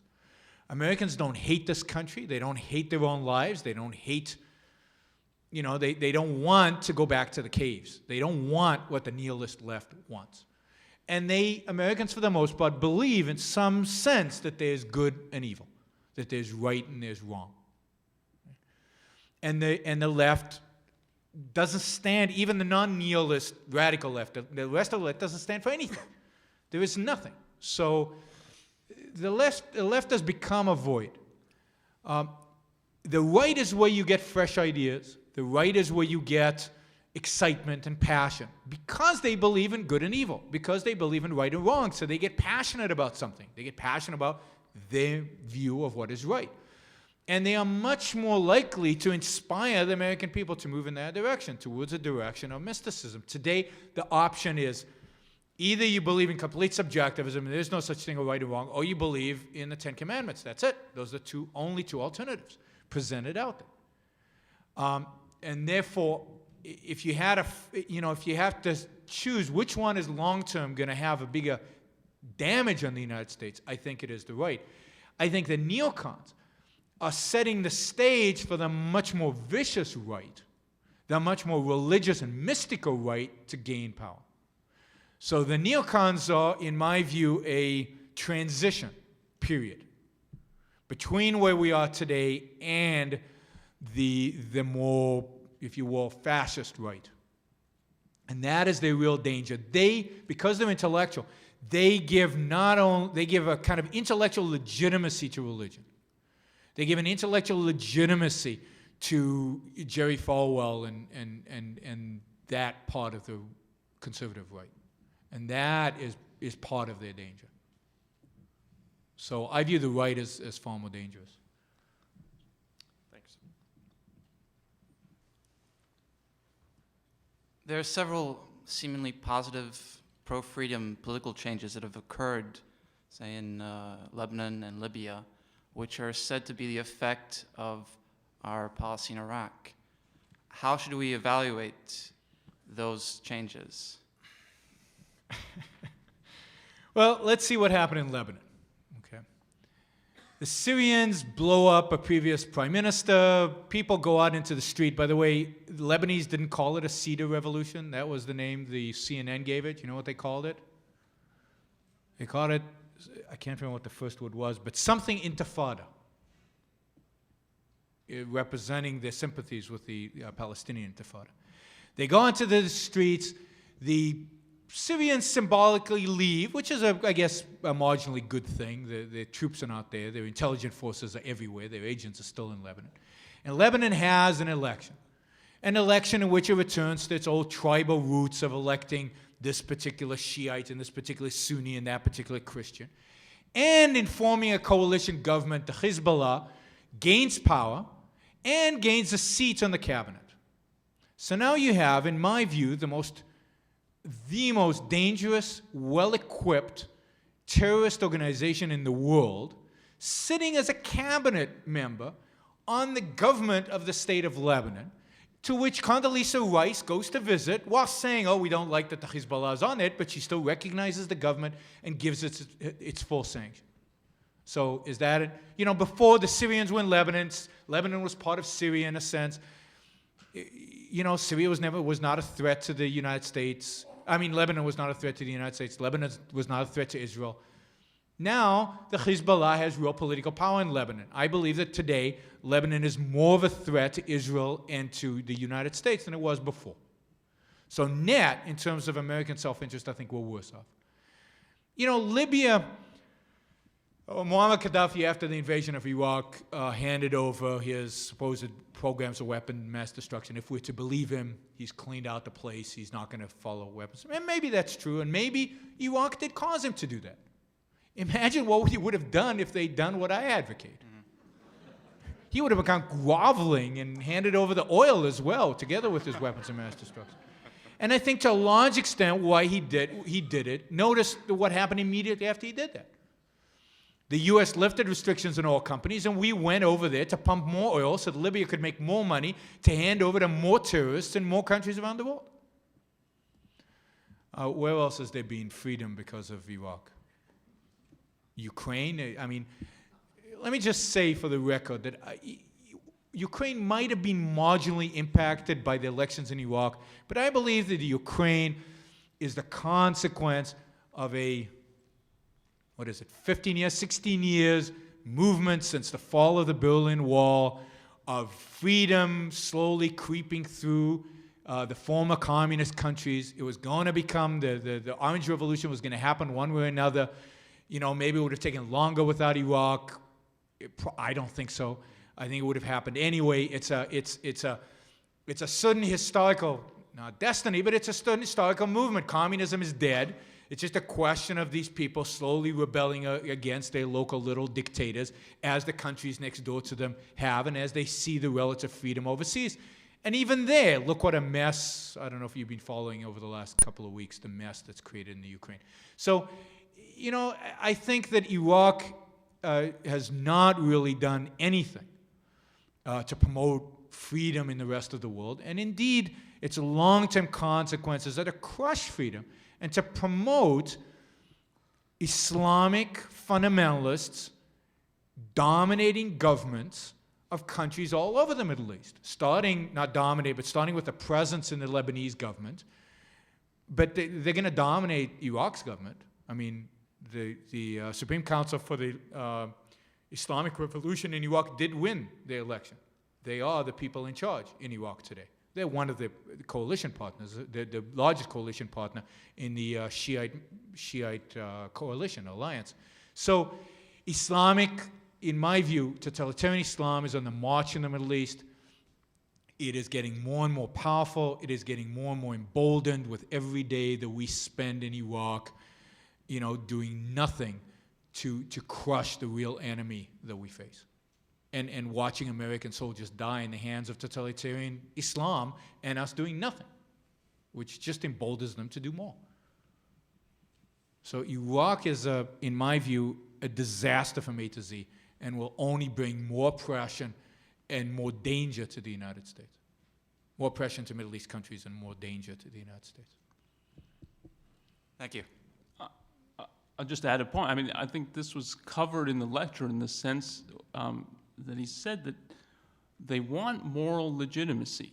And if, in the eyes of America, this is what it takes to be legitimate, to hold elections. Every country in the Middle East will say Iran holds elections, Egypt holds elections. Look, we're moving towards freedom. We're holding elections. That will stop the bombs from falling on us.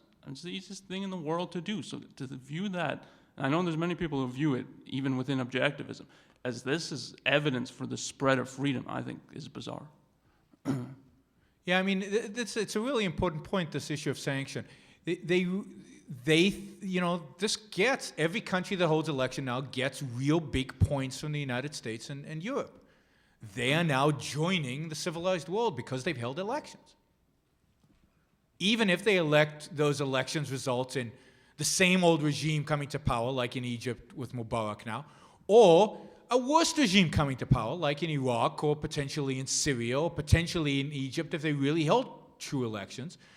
Mubarak held this election very close to the vest. The only approved candidates could run, but if they really ran in Egypt, the Muslim Brotherhood would win. And you know who the Muslim Brotherhood is? They're the intellectual founders of this entire totalitarian Islamic movement. It all started in Egypt in the 1920s and 30s. Them and the Wahhabis in Saudi Arabia. So, and they would say, hey, we won democratically. And Bush has already said, if you win democratically, you're okay. You join the United Nations, we'll give you most favored nations. You can, Saudi Arabia, I think, is now joining the World Trade Organization.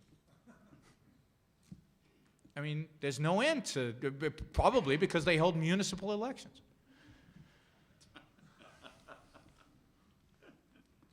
Drs. Brook and Gate, if I could please get both of your opinions on this.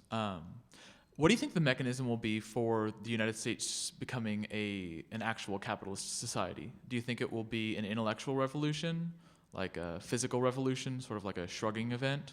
Or do you think another nation will become capitalist and sort of outpace us? I don't think another country will become capitalist and outpace it, although let me know if there's a candidate out there. Maybe we should move the institute. I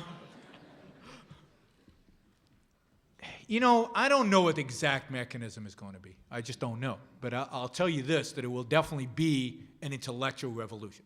How it exactly plays out is hard to tell. Whether it gets to the point where it's an armed revolution, it might at some point have to be a physical revolution in that sense. I just don't know. I hope not. But the way I see it is that more and more professors at universities are teaching Ayn Rand. More and more students read Ayn Rand in high school and in college. More and more people are exposed to Ayn Rand's ideas through lectures like this and through the media. That Ayn Rand's ideas slowly seep through into the culture and start having an effect on the journalists who write in the newspapers, on the talking heads on the TV shows, in the movies and the art that is being created, that slowly has that kind of effect. And yeah, at some point, the right and the left will look around and say, these guys are the enemies, the real enemies, and they'll come after us, and then, it'll get heated, and there'll be big debates. But the debates will be on fundamental intellectual philosophical issues. They'll be about altruism versus egoism. They'll be about reason versus faith. That's what it's going to boil down to. And those debates, when they're out in the open, when a debate like that attracts huge numbers of people, whether it's on TV or whether it's in a hall like this, that's when you know the revolution is coming, is right there.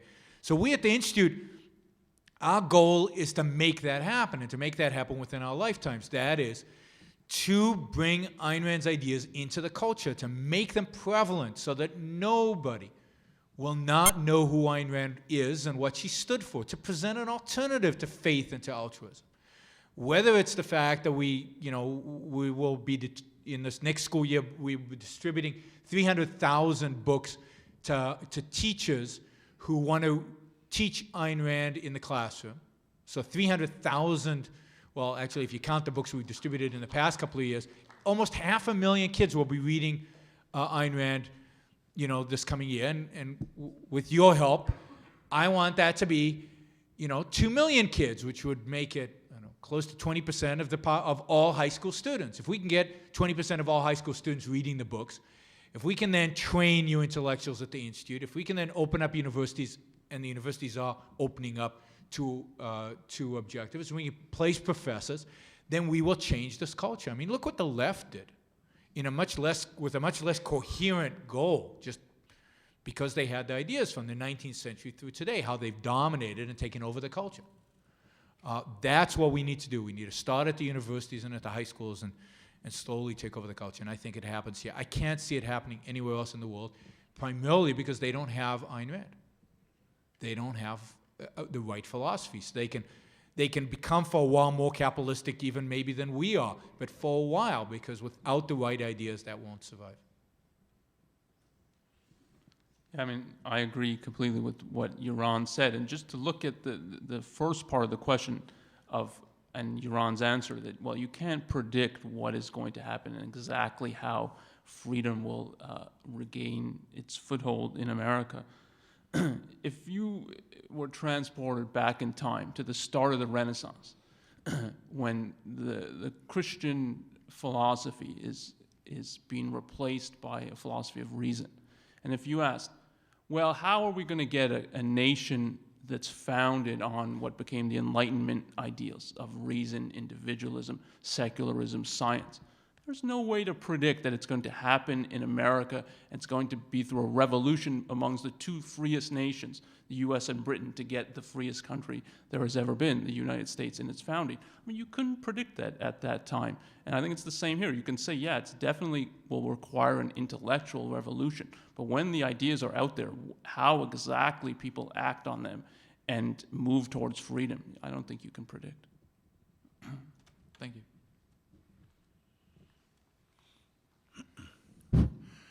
Dr. Brook, you gave some mention to the new Iraqi constitution as being a jumble of self-contradictory elements. I would like to know a little bit more. For example, one prominent mullah said, as the Constitution was being drafted, that whatever it says, it must not be out of phase with Quranic teaching or the teaching of the Sharia. So my first branch of my question is, what was the final outcome? It seems to me you've probably read the thing or read about it. And the other question, which goes along with it, is there anything that even resembles a Bill of Rights in that Constitution? Well, Dr. Gott has actually recently read it, so he probably knows in more detail than I do. Yeah, I mean, it's the worst possible document you could imagine. And if you put the left and the religious right in a room and told them to write a constitution, this is what you would get. So, I mean that seriously. So everything that the left, and they had a lot of Westerners advising them on the writing of this constitution, and you can see it's the kind of tribal mentality that exists in Iraq, elevated with Western-sounding language and what the left advocates and what the religious right advocates. So take the left side. It's a complete government control of national health care, insurance. Private property can be taken for the public interest with just compensation, but public property is sacrosanct. There's tons of things about diversity, about protecting the environment, all the causes of the left. So it's a complete material control of the economy, public oil, and then it's what the religious right wants. It's in terms of the spiritual side of life, it's controlled by religion. So religion is to be a basic source of the law. There's religious leaders sitting on the Supreme Court, and on and on. I mean, there's tons. So it's religion controlling the spiritual side, and it's the left's view of, well, we need to control the body, we need to control matter. It's that fused together into what they call a constitution. So I mean, it's the worst document you could possibly imagine.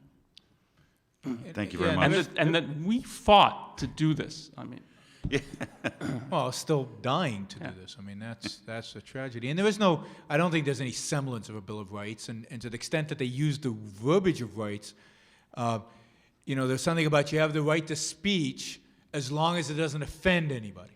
it doesn't offend public morality. That is, it's not against religion. Yeah. So it's a horrific document and just a moral travesty that it's being done under the auspices of America and is being sanctioned by America, and is hailed by an American president and really all our intellectuals. Thank you, gentlemen. Yeah, I guess I have a question. Just thinking about what we've talked about tonight, it seems like what we're really needing to fight is irrationality. It seems like kind of the core of the issue. Whether you look at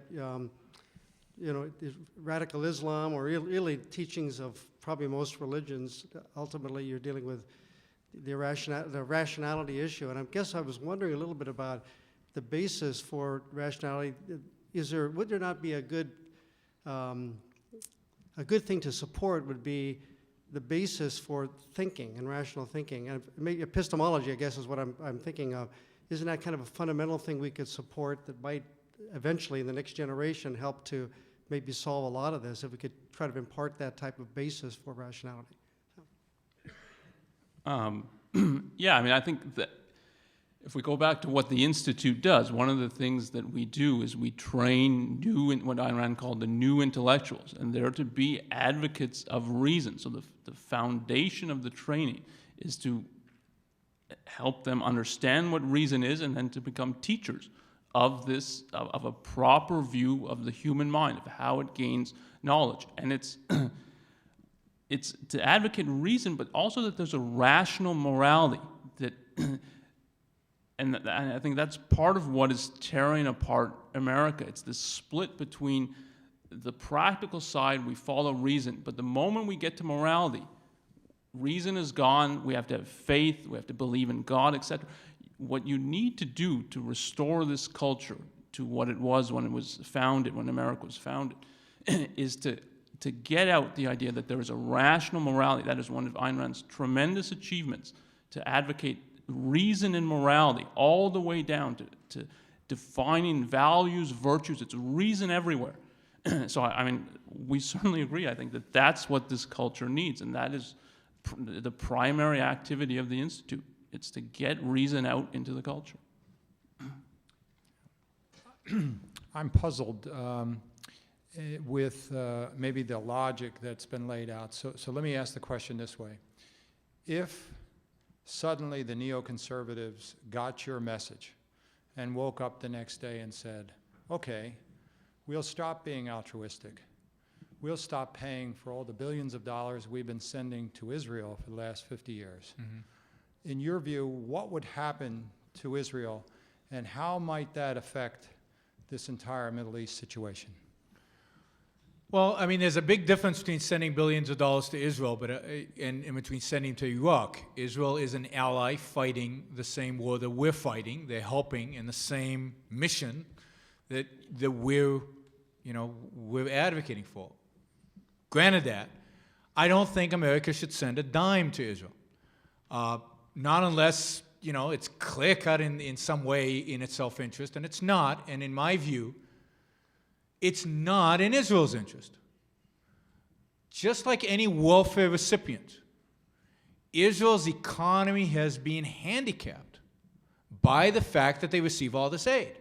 It's been devastated. Now, that's not the reason America shouldn't give it aid. It shouldn't give it aid because it doesn't need it, and it shouldn't get it. They shouldn't be taking our money and divvying it out to Israelis or to anybody else.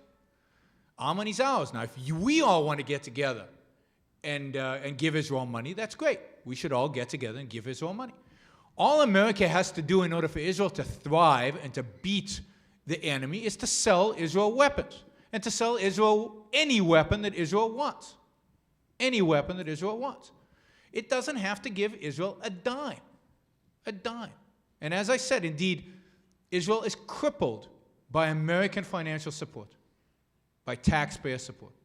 Israel would have become more capitalist and freer, probably. I mean, it could have self-destructed, if it had been allowed to suffer the consequence of its own socialist policies and hopefully turn around from them. So I don't advocate supporting Israel financially qua the U.S. government. I don't think that's the right use of our money. If, again, individuals who support Israel, that's fine. But it's also important to understand the distinction between Israel and Iraq. Israel is our ally, is our friend in this battle. Iraq is our enemy. There's nothing in the culture of Iraq that is supportive of our goals in the Middle East.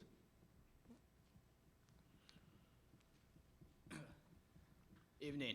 I actually had an issue to address. You stated earlier that religion is actually an attack on reason and rationale, and that we must move it out of the way. It's only here for morality as sort of faith-based only. But from my studies, from what I know from school, all the major philosophers were Christian, where that would be Isaac Newton, scientist, or C.S. Lewis. In addition, morality, this abstract notion of morality by faith only is actually supported through something called natural law. I'm sure you gentlemen are aware of it, whereby some things which are said about by a religion reflect like a healthy lifestyle. I think this is actually across many religions, not just Christianity or Judaism for that matter. Can you please address that issue and the correlation with religion and rationale? Well, first take the essence of religion and religious morality, which is basically the idea that it's right because God says so, or that you should do it because God says so. So you can take the story of Abraham and Isaac, because this reveals the essence of religious morality. God commands him to sacrifice his son, to kill his son. Now why? Why should he do it? This command is unintelligible to him, but he's to do it anyway. What possible value could he gain in killing his own son? He can't figure out any, but he's to do it anyway. So he has no rational conviction of why this is right, and he can see no value to gain, and yet he's to do it because God says it's right, so it must be right. So it's to toss out your judgment and your choice of values. And it's to toss your rational judgment and your rational choice of what is in my self-interest. It's to toss reason aside and to obey, to have faith, to do your duty. The essence of religion is to toss reason aside and have faith, whether you're looking in the field of knowledge or the field of morality. So it's one or the other. It's either I go by my rational judgment and my rational selection of values, or I abandon that and go by what someone commands me. I mean, some alleged being in another dimension through the voices of whatever religious prophet or leader he's supposed to follow. So they're complete. It's faith versus reason. They're complete opposites. And there have been, in the history of the West, rational approaches to science, to morality, that are non-religious. And that's what you find in ancient Greece. It's only after the rise of Christianity and the attempt then from the Renaissance onwards to secularize the human mind, to get rid of religion, that you find what you're calling a fusion of reason and faith. And these are thinkers who are trying to get rid of faith. They're trying to go by reason, but they're unable to do so. And there are many tragedies in philosophy post-Renaissance. I mean, you can look at Descartes, Leibniz, Newton, Locke, Hume.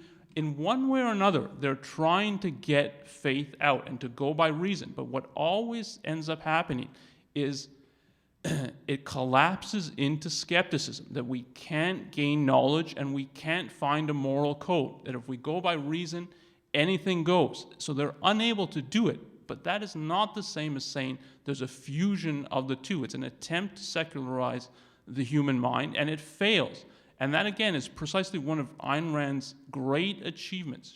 Since the time of the Greeks, she's the first philosopher who advocates reason and doesn't collapse either into skepticism or subjectivism, into this kind of anything goes mentality that you see on the left.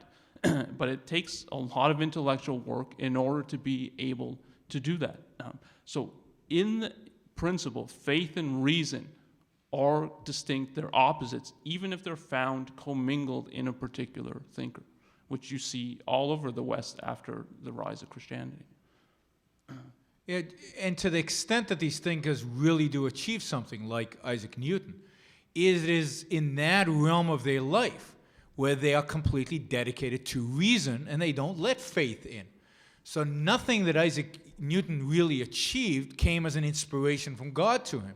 It was all worked out from the facts of reality, looking at reality and using his reason in order to induced truths about the real world. It was not through mystical revelation. You don't get science, you don't get calculus, which he was one of the people who invented, I think, from meditation. You get it from applying your mind to to reality, to facts. So to the extent that there were achievements, even by people who advocated for Christianity, is the extent to which they didn't allow Christianity, didn't allow faith to enter into their lives.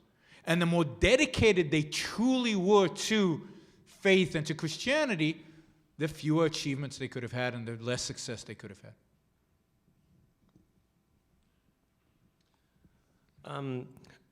You mentioned earlier that religion, well, you were talking about altruism, but also you mentioned 2,000 years of religion, that it's so intrinsically ingrained in cultures all over the world.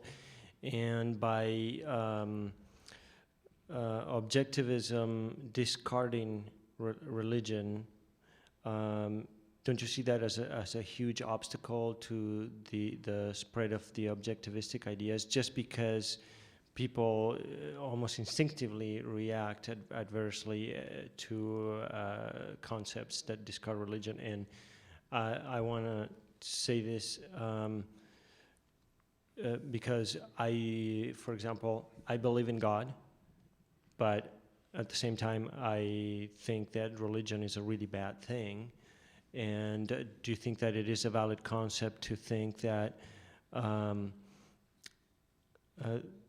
we can apply objectivism without giving up the idea of believing in God? Because we can look at God not as religion, but as separate from it, as an entity that created all these natural laws that rule our existence, and that objectivism is the most efficient way to live by those rules.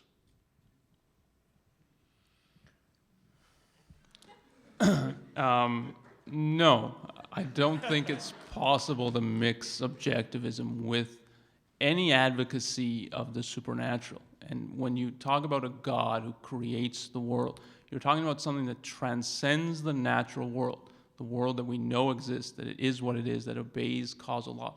There's some entity sitting above this that controls that can change it at its will.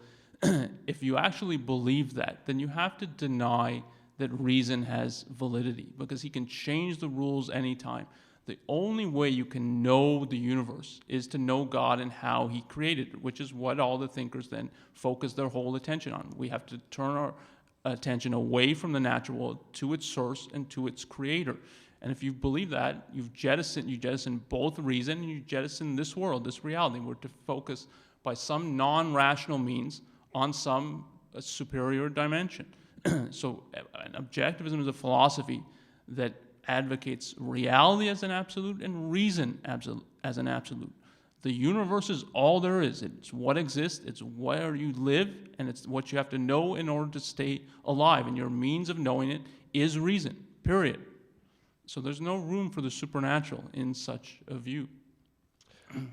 Don't you find that a lot of the most advanced concepts in physics, such as the unified theory, the unified force, and leads towards something per se unifying that could be defined by some as God? No.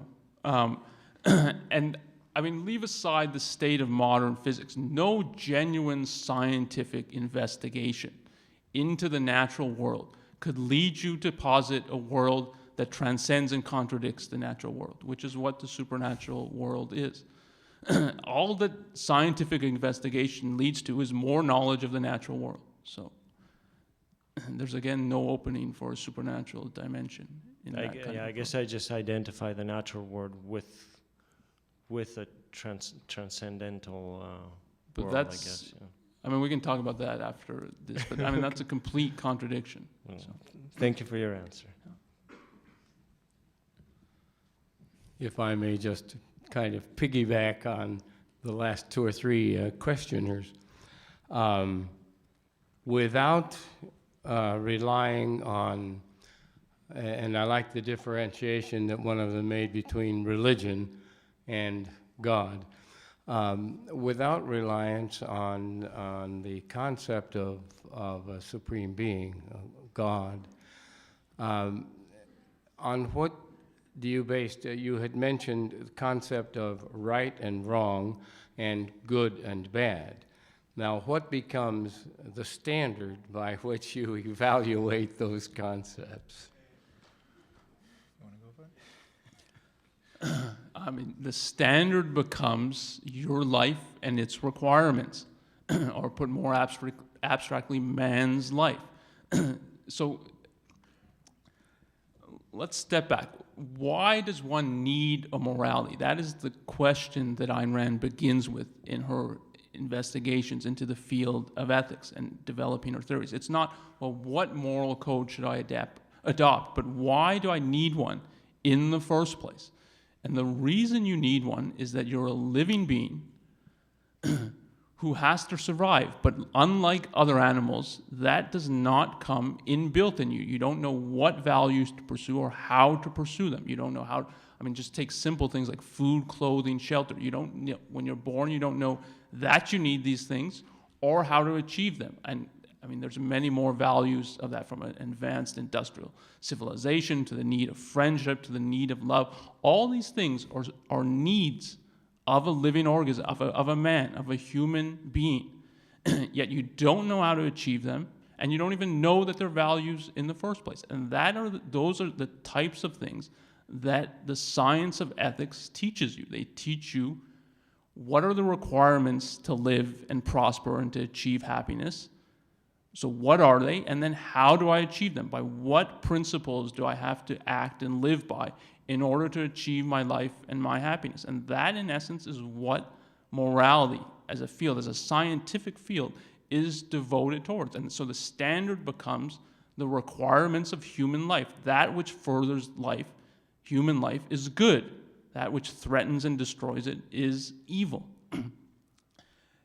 So, I mean, there's much more to say, but that gives you at least a headway into Ayn Rand's approach to ethics. And now, just as an aside, to think that religion can give you an answer to right and wrong, so it's uphold as well, the only way to have absolutes in morality is through religion. That, I mean, is a bizarre notion. And go back to the story of Isaac and Abraham. The whole point of the story, and religious figures take this as revealing the essence of morality, is that it's whatever God says it is. If he tells you to kill your son, that's good. If he tells you later, oh, I was just kidding, then now it would be bad to kill your son. There is no absolute here. You're dependent on God's will. It's supernatural subjectivism. There's no difference between that and a kind of personal subjectivism of an Al Capone coming along and saying, what's right? It's what I say. It's what I say goes. And you just have a supernatural version of that same mentality. And to view that as giving you absolutes in ethics is, I mean, it's a complete reverse of the truth. The only way you can have absolutes in ethics if it's based on reality, which is an absolute, the requirements of staying in reality, of living and achieving happiness. And that is what a scientific approach to ethics, that's where it begins. Just to add to that, I recommend, if you're interested in the virtue of selfishness, read The Virtue of Selfishness written by Ayn Rand, where she goes into a lot more detail about, a rational approach to morality. Just to tie this back to the subject of Yaron's talk, the essence of the ideological enemy that we are fighting is reduced to a fairly simple statement, and that is, God has spoken to me, and God has told me what you have to do. God has also told me that if you don't do what I have told you to do, I should kill you. what is the only proper rational response to such a statement and such a policy? Well, obviously, anybody who wants to kill me, we need to kill him first. But I think the point, the broader point is that that the fundamental character of Islamic fundamentalism as God has told me, therefore X, is fundamentally the same as any religious character. God has told the Jews something else, and God has told the Christians something else, but it's still the same arbitrary decisions. And indeed, Christians, if you go far enough back into the past, were told by God to kill people, during the Inquisition. And indeed, Jews, if you read the Old Testament carefully, Jews are told by God to wipe whole people out. Not a seed among them shall remain. You should kill every man, woman, child, and animal. That's in the Old Testament. That's what God told the Jews. Now he's telling it to the Muslims. Once you accept that kind of completely arbitrary, otherworldly, unreal guidance, then anything is possible. And it doesn't matter what the name of the particular religion is. The fundamental problem is religion, is the acceptance of that arbitrary statement. And it's exactly right. There is no, what absolute right or wrong? Well, absolute right or wrong based on a Protestant, a Catholic, a Jew, a Muslim? What kind of Muslim? A moderate Muslim? A fundamentalist Muslim? Where is the absolute right or wrong that religion provides or that God provides anybody? It's not. Because the only way to communicate with God, well, what is it? There is no way to communicate with God. So you're dependent on some Messiah, and each Messiah is going to interpret it differently, and each interpreter of the interpreter is going to interpret it differently. But they're all fundamentally the same. Sacrifice, sacrifice, sacrifice for nothing. For zero. I got a couple comments and a question. Gentlemen, first, thank you for your comments today. I learned quite a bit, and I found myself actually agreeing with many of your comments. But let me get back to what the topic was, which was the critique of U.S. foreign policy post 9/11, specifically dealing with neoconservatives.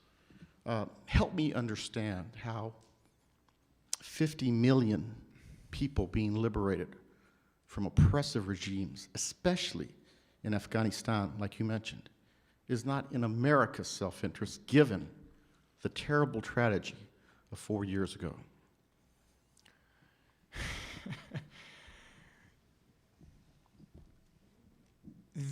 Because what we forget is the 2,500 American lives that were lost in order to supposedly liberate these people. I don't think any of them are liberated. Afghanistan will not survive 10 days after the Americans leave as a liberated country, and neither will Iraq. The point is this. The responsibility of the American government and the American military is one and one only, and that is the protection of the individual rights of Americans, of free Americans, of this country. And that does not require liberating Afghans. It requires killing every last one of those people who threaten the lives of Americans, period. So you don't let the tribal lords of Afghanistan fight a war that you should be fighting, and therefore let bin Laden escape from Tora Bora. You should read the article in this weekend's New York Times in the magazine section about what happened in Tora Bora and how our U.S. military sent 12 special forces troops to Tora Bora and let bin Laden escape in spite of the fact that a Marine general wanted to put 5,000 Marines there, and he would be dead today. Dead with 2,000 terrorists. The point is this. The point of a war is to destroy your enemy. The point of the war is to kill the bad guys. The point of a war is to make sure that nobody ever threatens the United States again. Not to liberate Afghans, not to liberate Iraqis. Now, if after you've done that, you've killed the bad guys who threaten you, The Afghans are liberated and they establish their own free country. Wonderful for the Afghans. I will rejoice with everybody else. But not one drop of American blood should be spilled in order to liberate the Afghans or in order to liberate the Iraqis. American soldiers should be placing their life at risk for one purpose and one purpose only, and that is to protect their and our lives. War is should be a selfish pursuit of self-defense. No, I agree. That is fantastic. We're not going to be made safer by liberating. You're right. Afghanis, Iraqis, whoever. But we are charged, this nation and the soldiers that defend us, with protecting against enemies, Absolutely. I'm not foreign against and war. domestic. I've never been against war, right? I mean, I mentioned, we should have fought the war in Afghanistan to win, not to appease the Afghani tribal lords. We should have fought the war in Iraq. We didn't need to fight the war in Iraq. Iraq wasn't the enemy. The Iranians are the enemy. We should have fought the war in Iraq in a way that would have stopped Islamic terrorism against the United States forever. Not by bringing them social services and water, but by destroying any remnants of infrastructure that provides them with water. So the way to fight a war is to destroy your enemy, not to provide them with social services and democracy. So that is my complaint about the neocons. Not that we went to war, but that we went to war for the wrong reason and as a consequence fought the war in the wrong way. And we continue to do that, by the way, with the insurgency in Iraq, where every day American troops are dying. Why? Because we're not willing to do what is necessary to end the insurgency, which has become a lot tougher than we are today. Thank you, sir.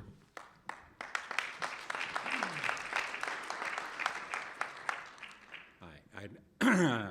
Just a little follow-up on some of the conversation that went on earlier regarding, as you pointed out, some of the problems with religion and the fact that our enemy is, if the terrorists aren't intrinsically religious, religion is being used to motivate them. Going back to the Judeo-Christian tradition here in America, I don't think there's any problem with using reason to come up with commandments 2 through 10. Is that true? You can. Well, let me first address your first comment, because let me make this very clear. The terrorists are the epitome of their religion. It is not true that they don't represent religion and they are somehow distorting a great religion or not so great religion. It doesn't matter. They are the epitome of self-sacrifice. They do this because they believe that there are 72 virgins waiting for them. They do this because their religion has told them that this is a good thing to do. Let's not hide behind religion is being used here in some subversive way in order to inspire these people. This is part of who they are and what they are, and they truly believe in this religion when they fly airplanes in the building. Now, as to the 2nd to the 10th commandments, and I'm not up on my 10th commandments, so I don't remember all of them in detail. They're not in my office now. But I did as a child study them quite thoroughly, so I should be familiar with them, but I'm not. No. Reason does not come to the same. I give you for example. Thou shalt honor thy father and thy mother. Why? What if my father abuses me? What if he's an abusive father? What if he is a nasty father? What if he's a lousy human being? He doesn't abuse me. He's just a crummy person. Why should I honor him? By what rational reason does it make sense for me to honor my father? What are some of the other ones? Thou shalt not steal. Yeah, the point is that why shouldn't you steal? Why? Now, I don't think you should steal. But the Old Testament gives me no reason not to steal other than God said so. God said, thou shalt not steal, then you shouldn't steal. Yes. God said you should kill your elder son, so kill your elder son. God said to jump off the Empire State Building, so you jump off. I mean, that is not a basis for action in life. I want to know why. I'm still at the 3-year-old stage. Why? Yeah. And the Old Testament, and I've read it several times, gives no answers to the question of why other than because God said so and therefore you should do it. I want rational reasons for that. And therefore, no rational philosophy is going to provide you with 10 commandments. It's going to provide you with values that you should pursue. Why? Because this is a way for you to gain happiness and life and success and prosperity and everything else associated with a successful life. I guess my question was just maybe misinterpreted by you. It was the fact that 2 through 10, let's put aside, we can maybe have a longer discussion on honoring your father and your mother. Yeah. But thou shalt not steal, thou shalt not kill. Well, I take objection with I shall not kill because I believe we should be killing militant Islamists. Exactly. So there are, let's use a leftist term, there are nuances to thou shalt not kill. Obviously, you're going to kill somebody who you think is going to or is trying to kill you, right? And we kill a lot. We kill to live, don't we? So we don't. I So think I'm not in sure a certain way, the 10 Commandments are an abbreviated, simple version of a code of conduct that you can give to a 5-year-old. However, later on, when you're using your reason, I don't really see a problem with, let's call them the rules, 2 through 10, in arriving at those through reason. And it's true, there's more to it than thou shalt not kill. There are variations, right? Well, you can't give But you those. can't call a variation thou shalt kill. I mean, well, no, there's a difference between manslaughter and well, sure, there are variations. Partially, it's a bad translation. In Hebrew, it's "thou shalt not murder," not "thou shalt not kill." So you've got that too. But let me put it. My point is the whole issue of point is killing this: other human you beings. don't need them.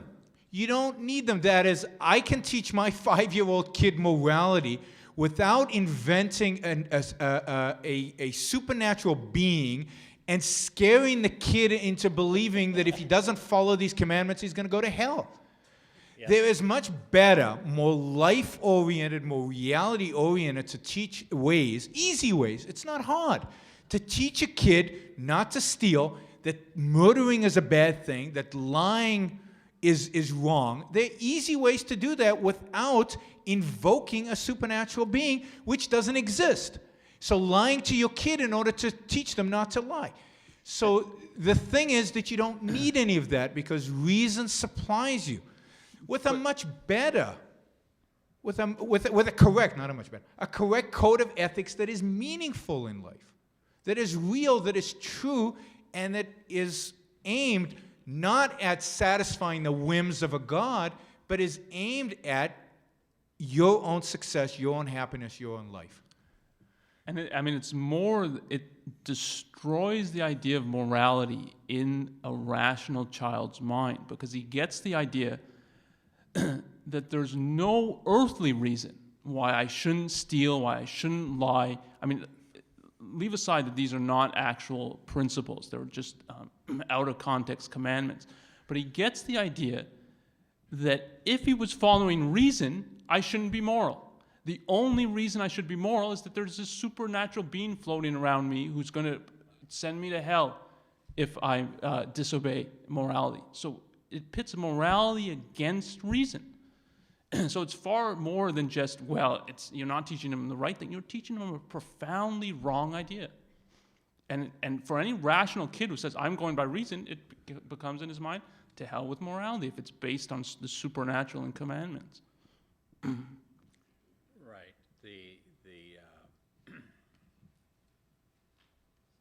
I think that's a flaw that a lot of people, most people in the country would have trouble because they haven't thought about it.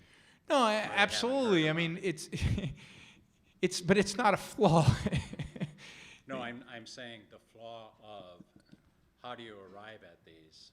Well, I mean, that's what we need to educate people, is not in how do you arrive at those 10 commandments, but in chucking the Ten Commandments and coming up with a rational system of ethics that is pro-life and pro-happiness, and that is based on a scientific examination of the nature of man, on the nature of life.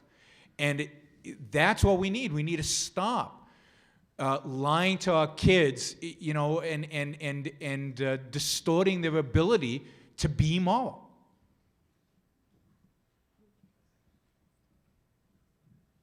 There's a lady behind you. Can you comment on North Korea and the neocons' position in Asia? Wow. Can I comment on North Korea? It's a mess. And it's a mess because of years and years and years of appeasement, whether it was under, it turns out the whole North Korea situation started like in 1978, I think it was. And it's a series of appeasement by the Carter administration and the Reagan administration and the Bush administration, of course the Clinton administration, which we're all familiar, and now the Bush administration. We continuously appease this dictatorship. We continuously feed them, help them, assist them, and they keep blackmailing us more and more and more, and we keep buying into that. So the first thing that has to be done is not, I mean, they talk about, should we have bilateral meeting or multilateral meetings? No meetings. Not a single meeting. No American should meet any North Korean, and no American ally should meet any North Korean. None whatsoever. And let them starve. And then if we perceive them as a real threat, then we should take out the threat. If we perceive them as a threat. Now it's complicated because they have missiles aimed at South Korea, and Seoul might be really damaged and so on. That's why it has to be a real threat. We really believe they're going to launch an attack against the West before we launch a military attack. But there's so many things we could do that are non-military. Not feed them, for example. Tell the Chinese that if they continue to cooperate with them, we won't trade with them. You know, tell the Chinese that we won't let them go and get into the World Trade Organization if they keep helping the North Koreans. There are lots of things that could be done. And of course, the neocons, you know, don't really have a North Korean policy. So we see what Bush is doing.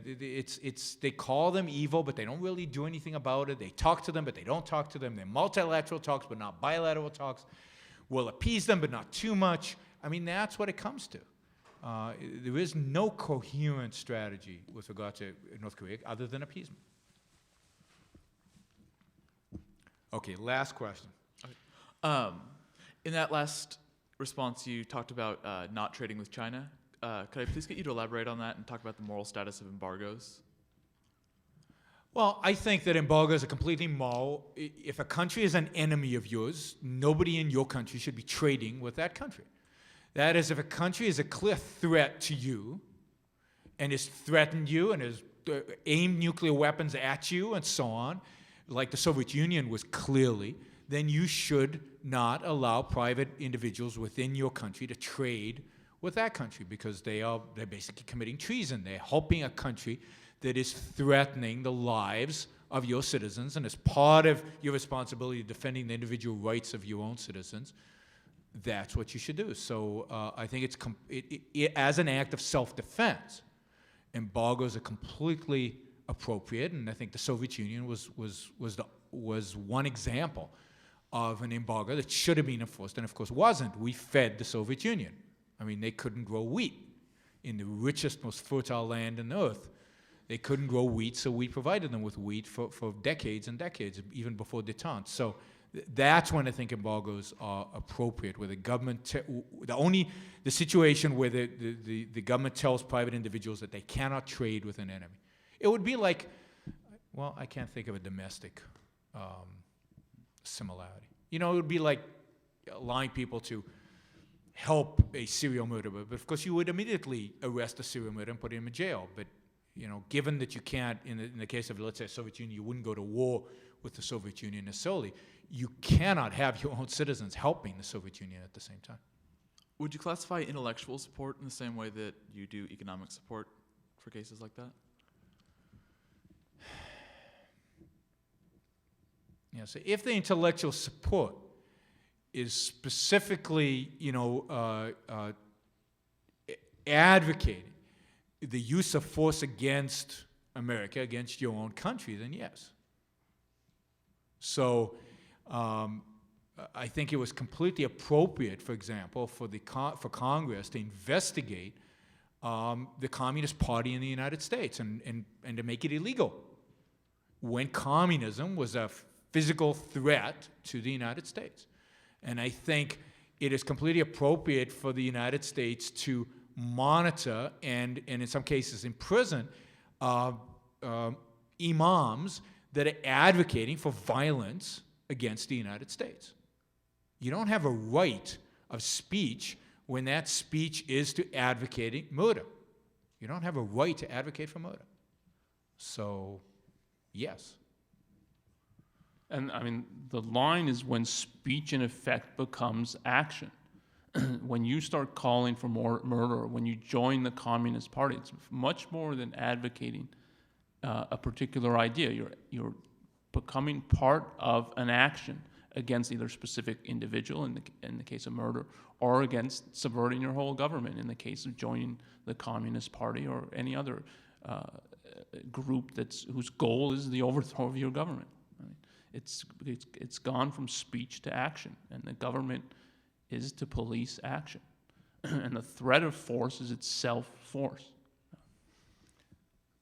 Okay, thank you.